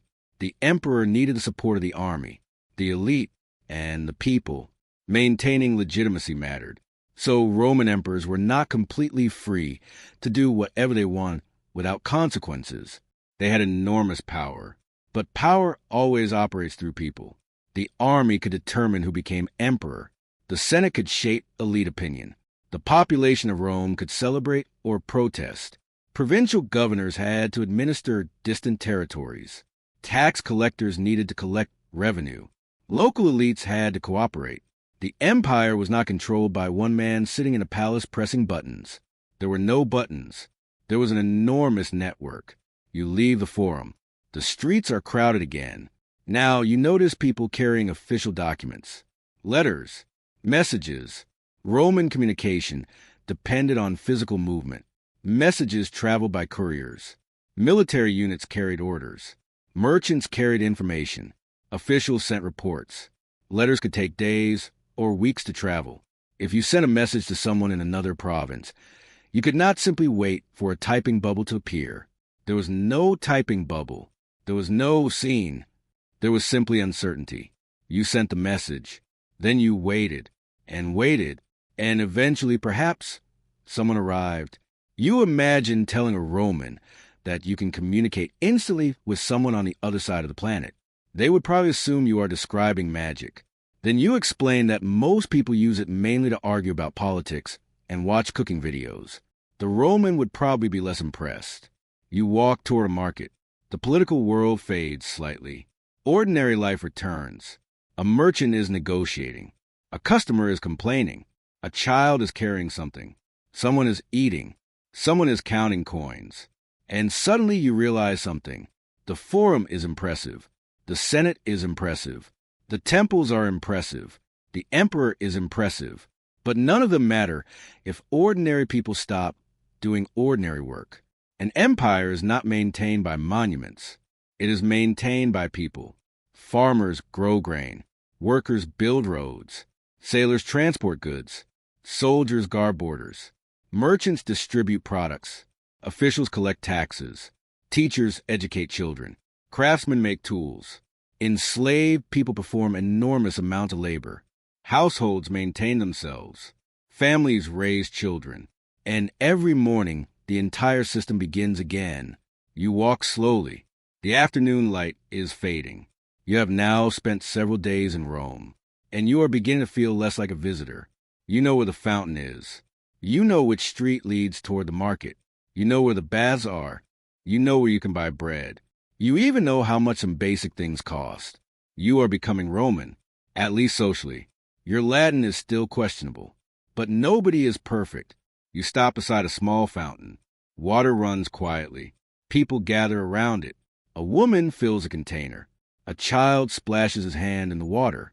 An old man sits nearby. For a moment, the political world feels very far away. Emperors come and go. Senators argue. Generals rise. Governors leave. But the fountain remains. People need water. People need food.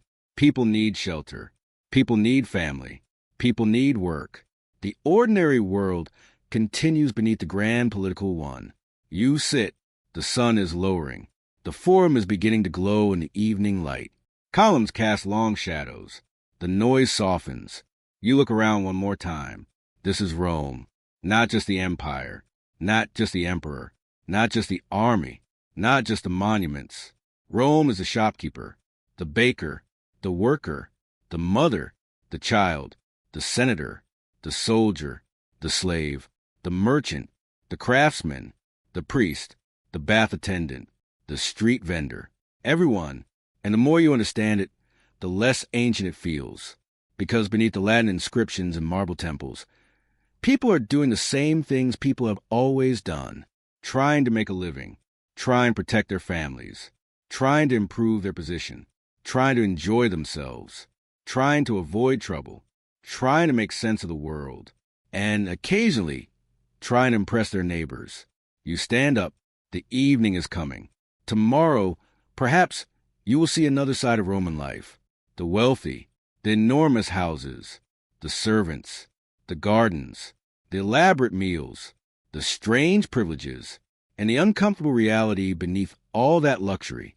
Because if you have been wondering how the richest Romans lived, you are about to find out, and they lived very differently.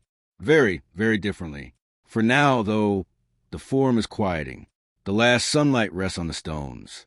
The voices become distant. You begin walking home. Slowly. There is no reason to hurry. The Roman night will come soon enough. And somewhere in the distance, the city continues breathing. One person at a time. One household at a time. One ordinary evening at a time. Take a slow breath.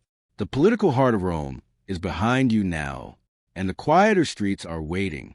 Tomorrow, we will follow the people who live behind the biggest doors, the people with gardens, servants, money, and enough free time to develop some truly unnecessary hobbies.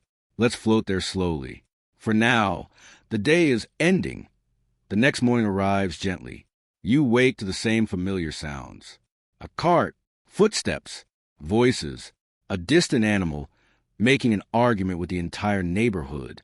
At this point, you barely notice. Rome is becoming familiar, which is slightly concerning. A few days ago, every stone looked strange. Now, you know where the fountain is. You know which bakery sells decent bread. You know where the public baths are. You know which streets become crowded in the afternoon. You even know how to avoid the worst of the traffic. You are adapting. And today, you are going somewhere very different. You have been invited into the home of a wealthy Roman. This is not your little room above the street. This is a domus, a traditional Roman elite house. You approach the entrance. The difference is immediate. The doorway is large. The walls are decorated. There are columns. The entrance leads toward an interior space designed to impress. You pause. Then you enter. The first major space is the atrium. The atrium was one of the defining features of many Roman houses. It could contain a central opening in the roof, called a compluvium, through which rainwater could fall into a basin known as an impluvium. It is practical, but it is also beautiful. Light enters from above. Water collects below. The walls are painted. The floor may be decorated with mosaics. You look around. This house is nothing like the apartment where you slept. There is space, real space, rooms that are not all competing for the same few meters. Decorations, furniture, storage, private areas, and people, lots of people, because a wealthy Roman household could contain far more than the immediate family. There might be enslaved workers, freed people, dependents, visitors, clients, children, relatives, household staff. The house is almost its own little institution. You meet the head of the household. He is wealthy. He is also very pleased to be wealthy. Of course he is. You can tell from the house. You can tell from the clothing. You can tell from the people around him. And most importantly, you can tell from the way he expects everyone else to notice. Wealth in Roman society was not something to hide. It was part of identity. A powerful man wanted his house to communicate his status. Visitors entered through impressive spaces. Guests saw decorations. They saw imported materials. They saw art. They saw gardens. They saw servants. The message was simple. I belong here. I am important. I have resources. And you are standing inside my house. Please notice. You move farther inside. The floors are covered with mosaics. Roman mosaics could be astonishingly detailed. geometric patterns, plants, animals, mythological scenes, daily life. Some were almost like paintings made from tiny pieces of stone or glass. You kneel slightly. The craftsmanship is remarkable. Each small piece or tessera had to be placed carefully. A large floor could require enormous amounts of work. You look at your own shoes. You feel slightly guilty about standing on it. Then you remember that the owner probably has several more rooms like this. You continue. The house contains a garden. The peristyle is a courtyard surrounded by columns. Plants grow inside. There may be fountains, statues, shade, flowers. It is peaceful, very peaceful. You can see why wealthy Romans like gardens. After dealing with Rome's crowded streets all day, having your own private little piece of greenery must have felt wonderful. You sit for a moment. The water moves quietly. Birds make small sounds. The air is warmer here. And you realize that this is probably one of the most luxurious things a Roman can own. Silence. Not complete silence, but controlled silence. A place where nobody is shouting about bread prices. Nobody is pushing a cart past your bedroom. Nobody is hammering metal. Nobody is calling across the street. Just water. Plants. Shade. You understand. Money can buy many things. Apparently, it can buy quiet. You continue through the house. There are rooms for dining, rooms for sleeping, storage spaces, work areas, reception spaces. The layout and use of rooms varied enormously depending on the house. Roman domestic architecture was not standardized, but wealthy homes could be complex. Some even had private baths. Others had elaborate kitchens. Some had multiple dining rooms. And, of course, the bigger the house, the more people were needed to maintain it. This is where the reality of Roman luxury becomes uncomfortable. A wealthy Roman could live a life of extraordinary convenience because other people performed the labor. Many of those people were enslaved. Slavery was deeply embedded in Roman society. Enslaved people worked in agriculture, mining, construction, domestic service, workshops, administration, education, entertainment. Almost every part of Roman economic life could involve enslaved labor. Their experiences varied. Some were brutally exploited. Some worked in relatively privileged domestic positions. Some could eventually be freed. But all lacked the fundamental freedom that free people possessed. You watch a household servant move through the room. He carries a tray. He does not stop. He has been trained to anticipate what the household wants. The wealthy owner barely notices him. That is part of the point. The best servants were almost invisible. They appeared when needed, disappeared when not needed, prepared meals, managed clothing, cleaned rooms, carried messages, organized schedules, looked after children, maintained gardens, and did hundreds of small tasks that made elite life feel effortless. The luxury is real, but so is the labor behind it. You move toward the dining room. It is more elaborate than the room where you ate with ordinary people. There are couches arranged around the space. The Romans called the dining room the triclinium when it followed the traditional three-couch arrangement. Guests could recline while eating. Again, you are impressed by humanity's determination to make dinner as comfortable as possible. The host explains the arrangement. You nod. You sit carefully. Dinner has not even begun, but you already feel like you are doing something incorrectly. The meal arrives, first course, then another, then another. There are vegetables, bread, fish, meat, fruits, cheese, sauces, wine. The number of dishes seems excessive. You try one, then another. The host is pleased. You compliment the food. This is important. Ancient dinner parties were social performances. A host wanted guests to enjoy themselves, but he also wanted them to notice his generosity. A spectacular dinner demonstrated wealth. Imported ingredients showed connections. Rare food showed access. Beautiful dishes showed taste. Entertainment showed influence. And the number of servants showed resources. The dinner continues. Someone recites poetry. Someone plays music. Another guest tells a story. There are jokes, conversation, political discussion, gossip. You begin to realize that the Roman elite spent an enormous amount of time talking. But then again, if you have servants doing everything else, you have time to talk. The host asks about your education. You hesitate. This is becoming dangerous. Elite Romans valued education, especially knowledge of literature and rhetoric. Greek culture was highly respected. Many Roman elites learned Greek. They read Greek authors. They studied philosophy. They collected books. Some maintained private libraries. You claim that your education was broad. This is technically true. You know many things, just not the things this man expects. He asks about a famous Greek writer. You smile. He mentions another. You nod. You are now using the ancient equivalent of pretending your internet connection is bad. Fortunately, the conversation shifts. Someone starts discussing philosophy. Stoicism, Epicureanism. Different schools offer different approaches to living. Some emphasize self-control. Others emphasize tranquility. The Romans absorbed Greek philosophical traditions and adapted them. Philosophy was not merely academic. For some people, it offered guidance for daily life. How should you respond to anger? How should you deal with loss? What is a good life? What is virtue? What should a person do with wealth? What happens when you cannot control events? These questions were deeply relevant to Roman elites, especially because Roman politics could be unpredictable. One day you could be powerful. Another day, your political position could disappear. You look around the room. Everyone is comfortable. Everyone is eating. Everyone is laughing. But underneath the surface, Roman elite life could be stressful. Competition was intense. Reputation mattered. Political alliances could change. Imperial favor could be unpredictable. A powerful emperor could elevate a family. Another could destroy its influence. Wealth could rise.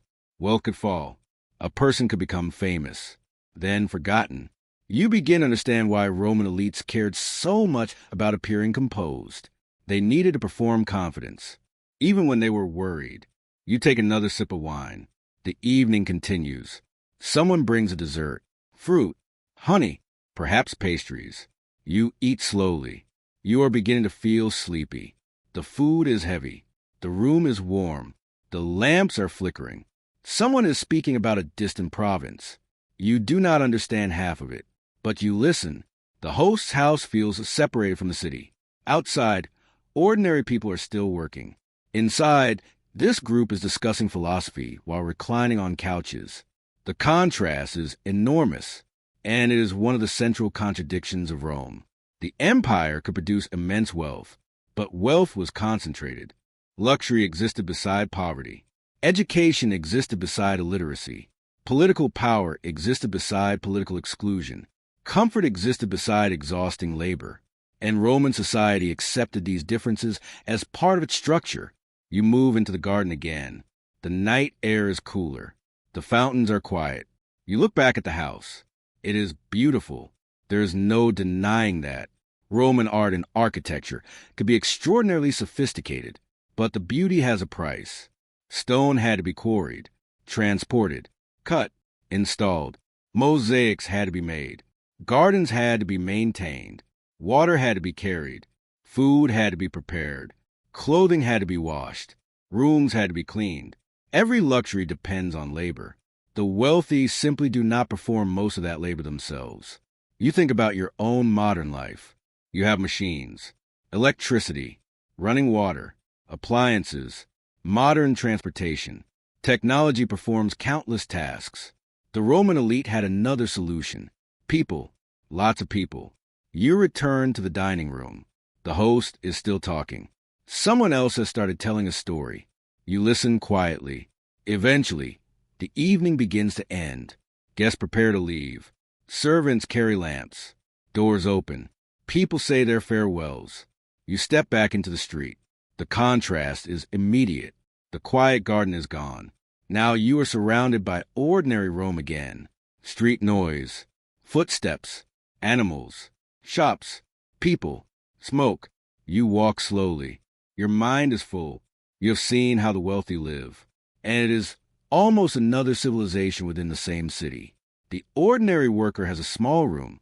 The wealthy aristocrat has a house with gardens, fountains, mosaics, dining rooms, servants, and private spaces. One person worries about bread. Another worries about which wine to serve.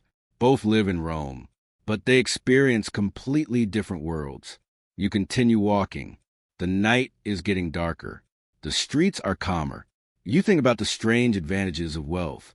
More space, better food, better medical care, more education, more connections, more leisure, more protection, more opportunities.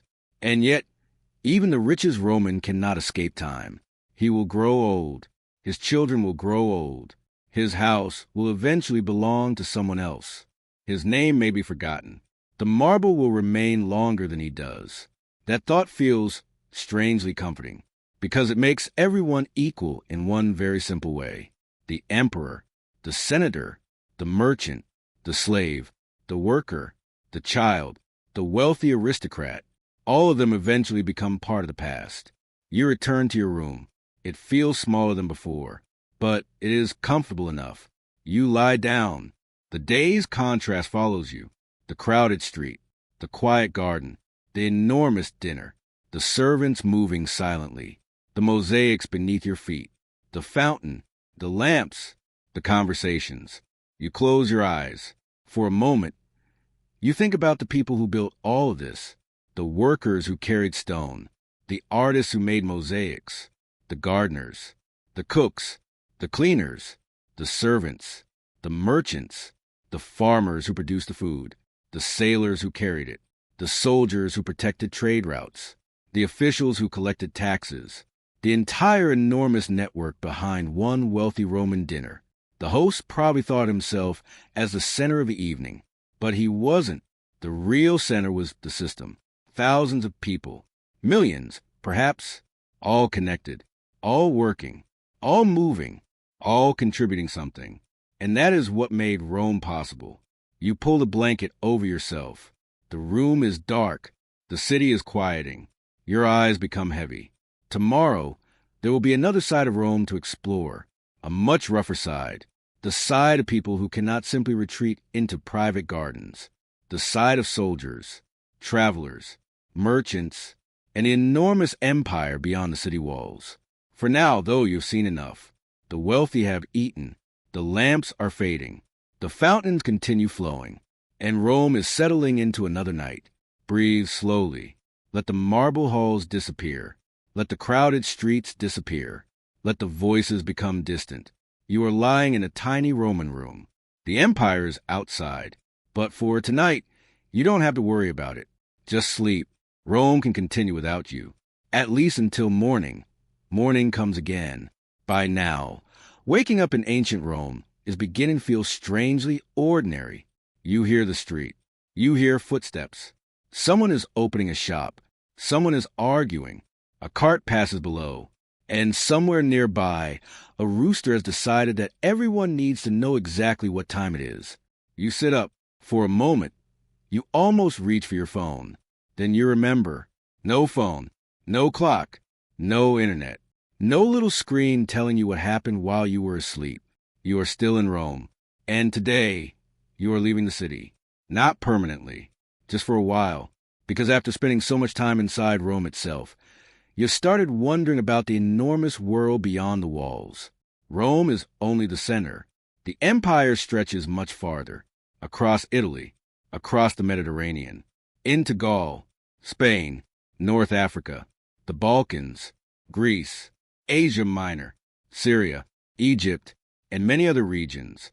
The Roman Empire is enormous, but an empire that large has one enormous problem. You need to connect everything.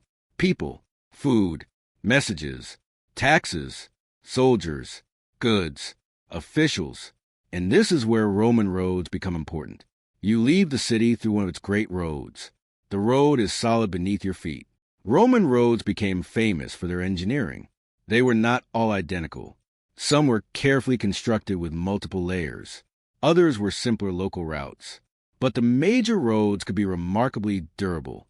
They connected towns and cities. They crossed mountains. They followed valleys. They crossed rivers. They carried soldiers, merchants, messengers, travelers, and ordinary people. You walk beside one. A cart passes. Then another. You watch the movement. It is easy to understand why roads mattered so much. Without roads, an empire becomes a collection of disconnected places. With roads, information, and resources can move. A military unit can march. A governor can travel. A tax shipment can move. A merchant can sell goods. A message can reach another city. Rome's power depended partly on this ability to move things. You continue along the road. The city gradually disappears behind you. The landscape opens.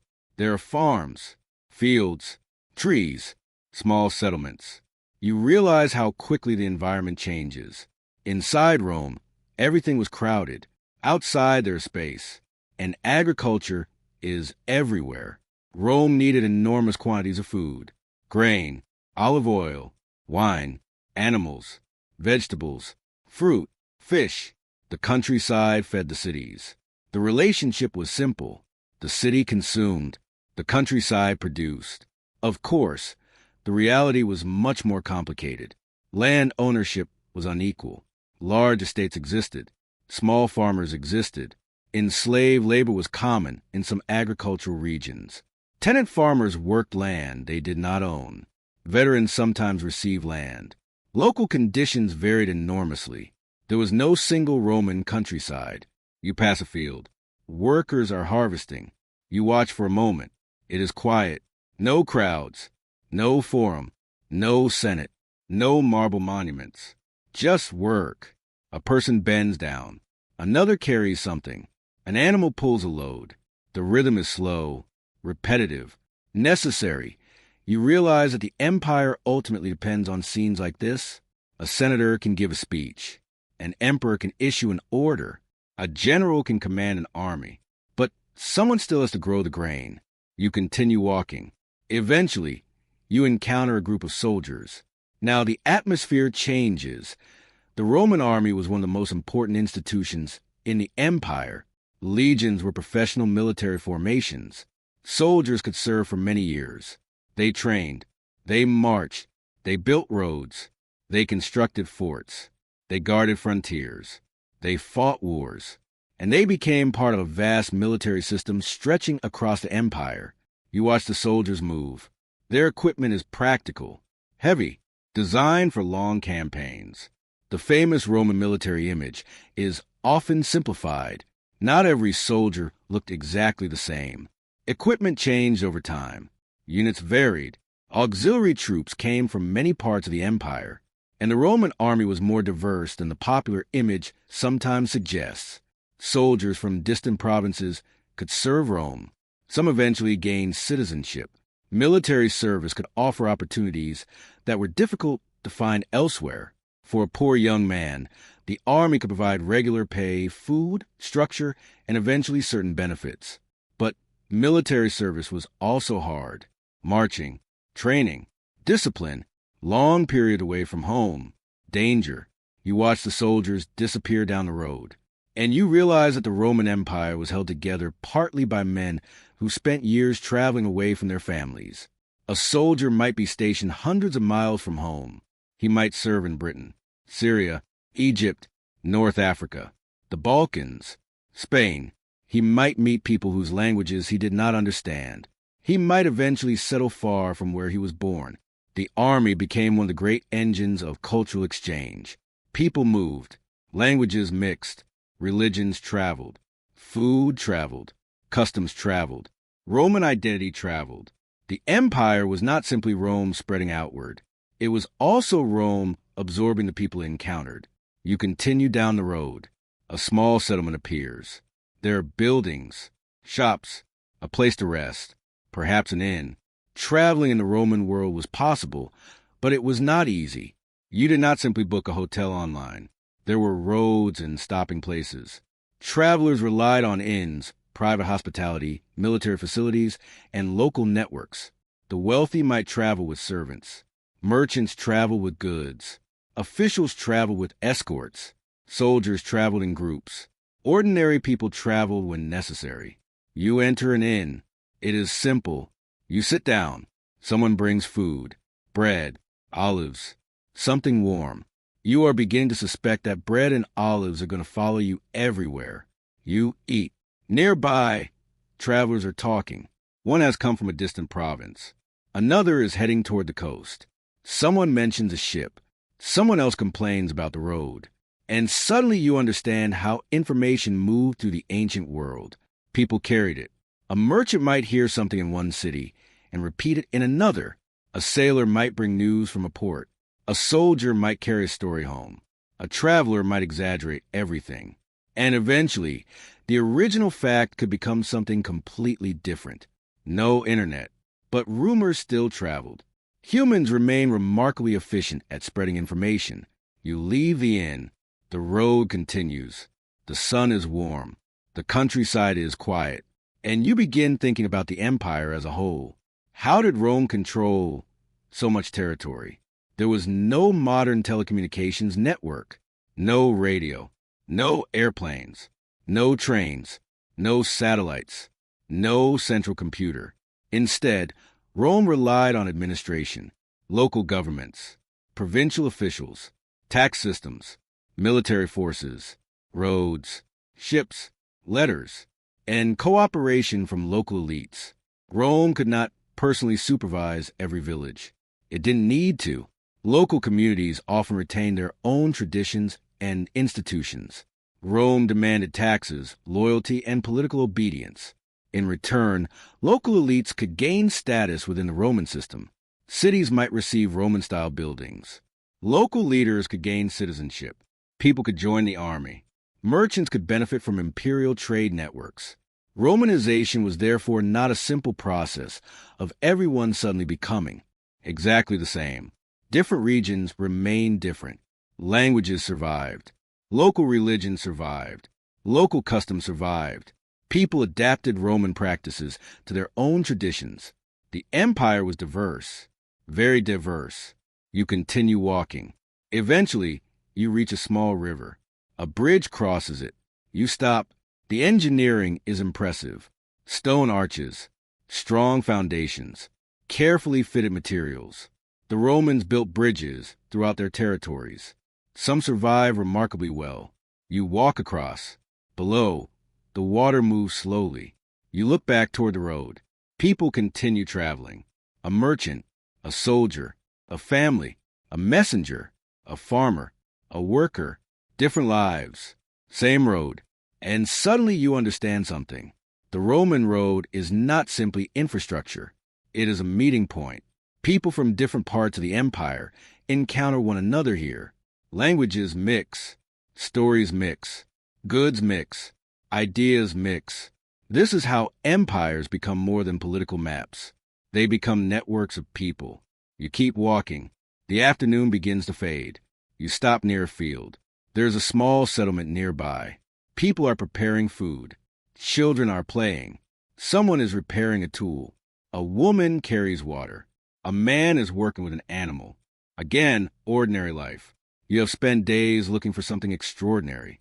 But the further you travel, the more ordinary everything becomes. Perhaps that is the real lesson. The Roman Empire was extraordinary from a distance. From the perspective of an ordinary person, it could be surprisingly mundane. You still need food. You still need water. You still need somewhere to sleep. You still need to work. You still need to worry about your family.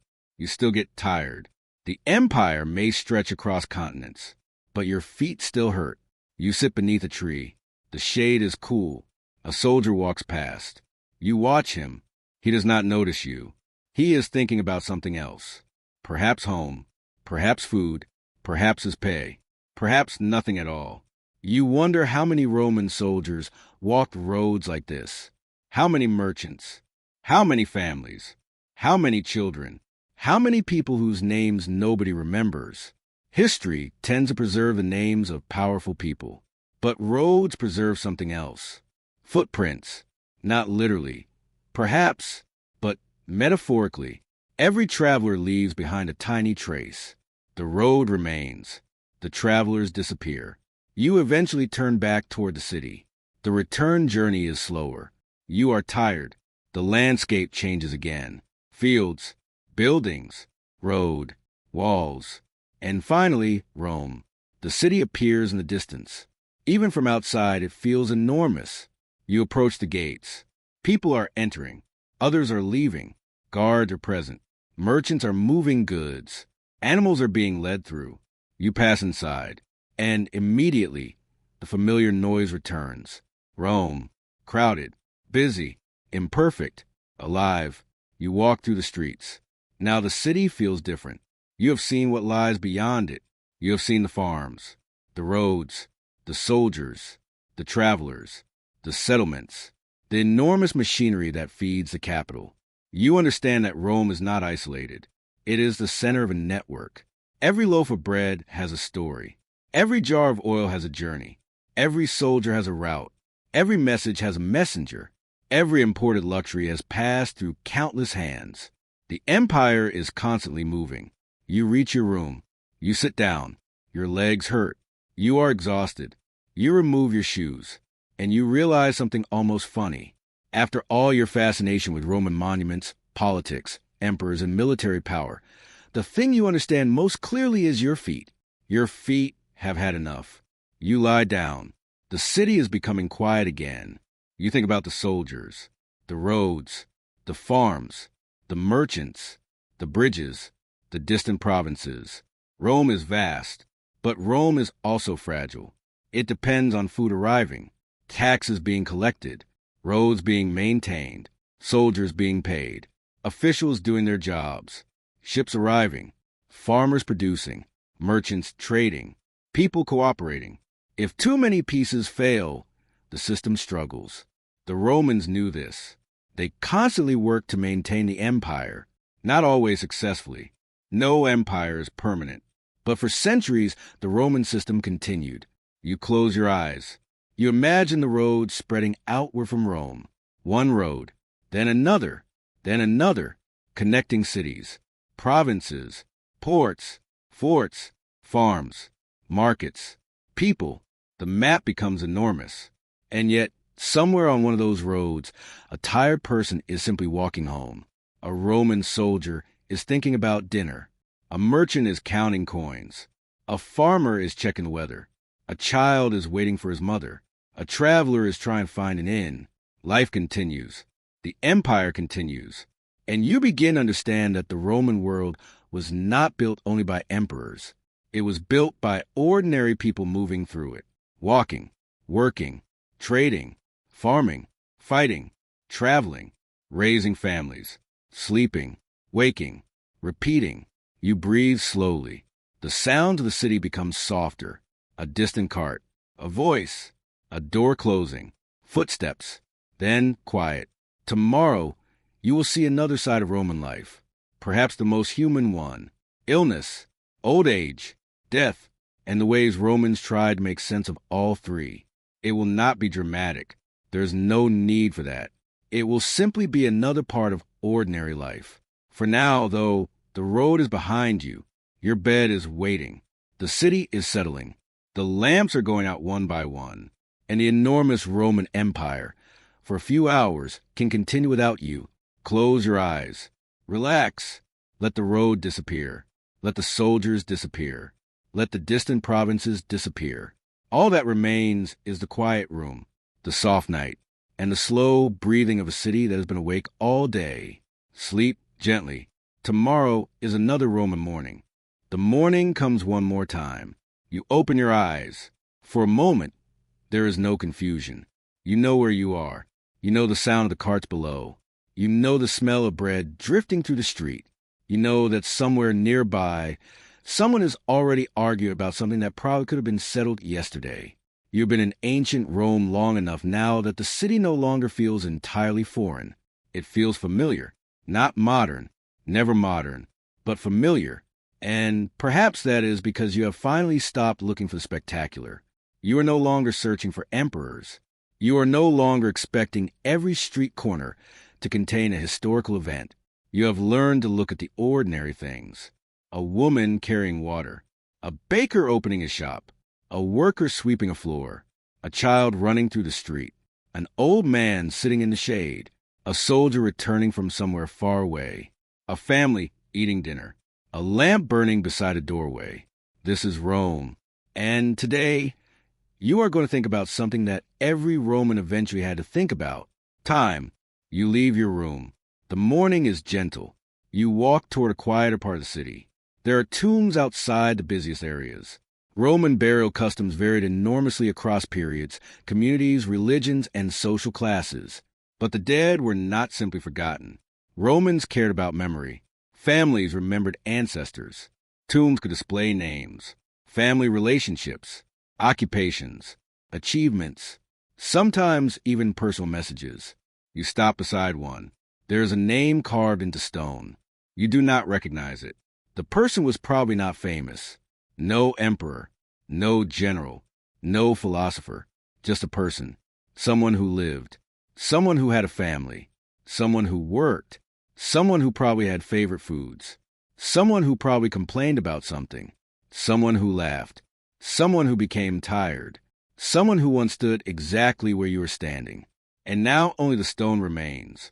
You look at the inscription. This is one of the strangest experiences of the ancient world. You can walk through a place that has been silent for nearly 2,000 years and suddenly meet someone, not physically, but through a name, through a few words, through the decision of one family to say, "This person existed. Please remember." The Romans were deeply concerned with remembrance. A person could live on through descendants, through monuments, through inscriptions, through public achievements, through literature, and sometimes simply through family memory. You continue walking. The city is behind you now. The air is quieter.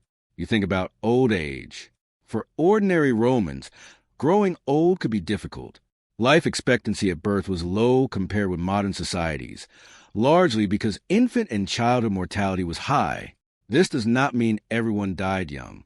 People who survived childhood could live into middle age and beyond. Some reached old age. But illness was a constant threat. There were no antibiotics, no modern surgery, no advanced imaging, no intensive care. Doctors existed. Roman medicine could be surprisingly sophisticated in some areas. Physicians studied Greek medical traditions. They used herbs, diet, exercise, surgical techniques, various treatments. But their understanding of disease was limited by the knowledge available to them. Some treatments probably helped. Others did not. Some were harmless. Others were considerably less so. You are very grateful to be living in the 21st century. You walk past a small shrine. Someone has left an offering. Perhaps they are asking for health. That makes sense. Health was uncertain. A fever could be serious. An infection could become dangerous. Childbirth was risky. Injuries could become permanent. Dental problems could be miserable. There were no painkillers in the modern sense waiting in a medicine cabinet. There was simply the accumulated knowledge of the time. And sometimes, luck. You continue. You see an elderly man sitting near a wall. He is watching people pass. You wonder about his life. Perhaps he was a soldier. Perhaps a merchant. Perhaps a craftsman.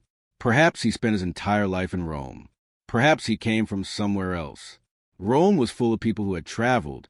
Soldiers, merchants, freed people, officials, enslaved people, migrants, families. The empire moved people around constantly. You sit nearby. The old man looks at you. He says something. You understand only part of it. He laughs. You smile. There is no need to understand every word. Human beings can communicate surprisingly well without sharing a language. He gestures toward the city. Perhaps he is telling you about something. Perhaps he is simply talking. You listen. The conversation is ordinary, and that makes it beautiful, because this is what history often leaves out.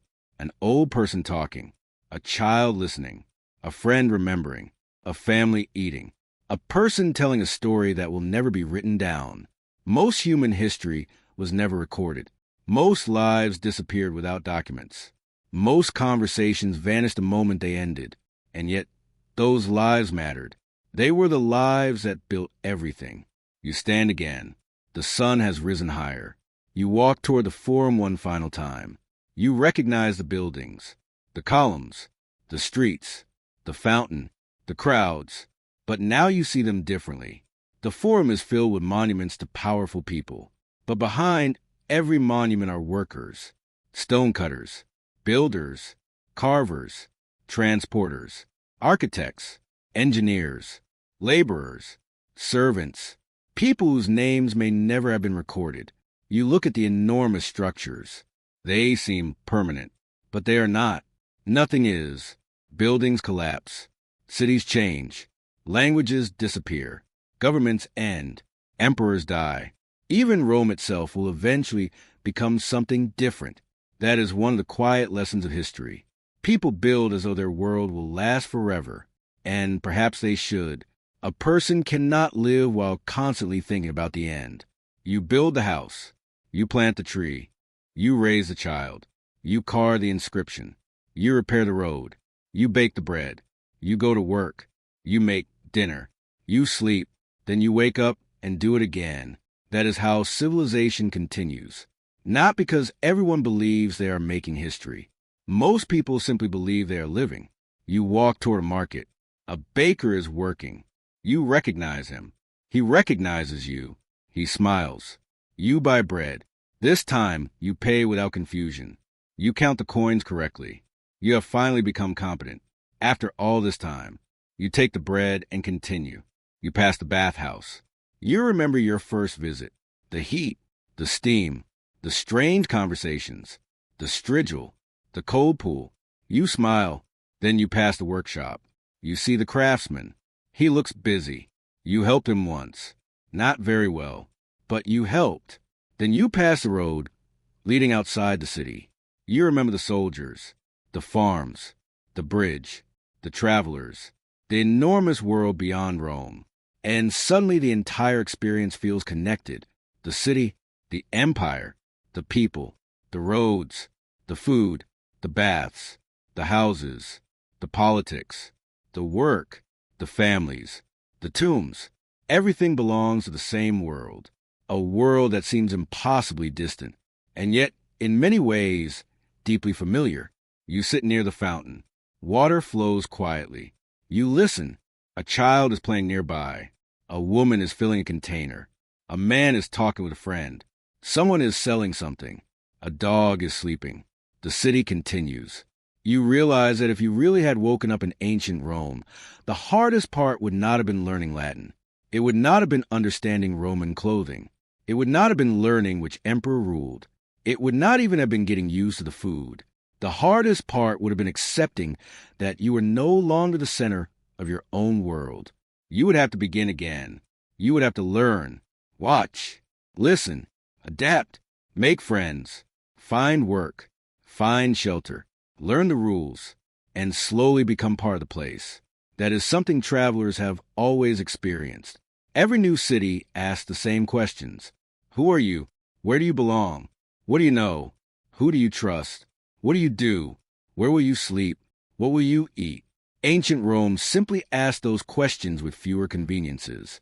You lean back. The afternoon is warm. The city is moving around you.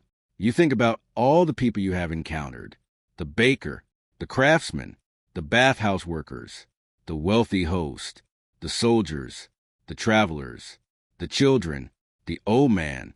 None of them knew that you were from the future. To them, you were simply another person.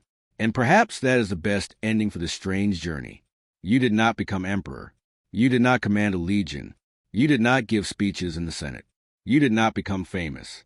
You simply lived. For a little while, you ate. You walked. You worked.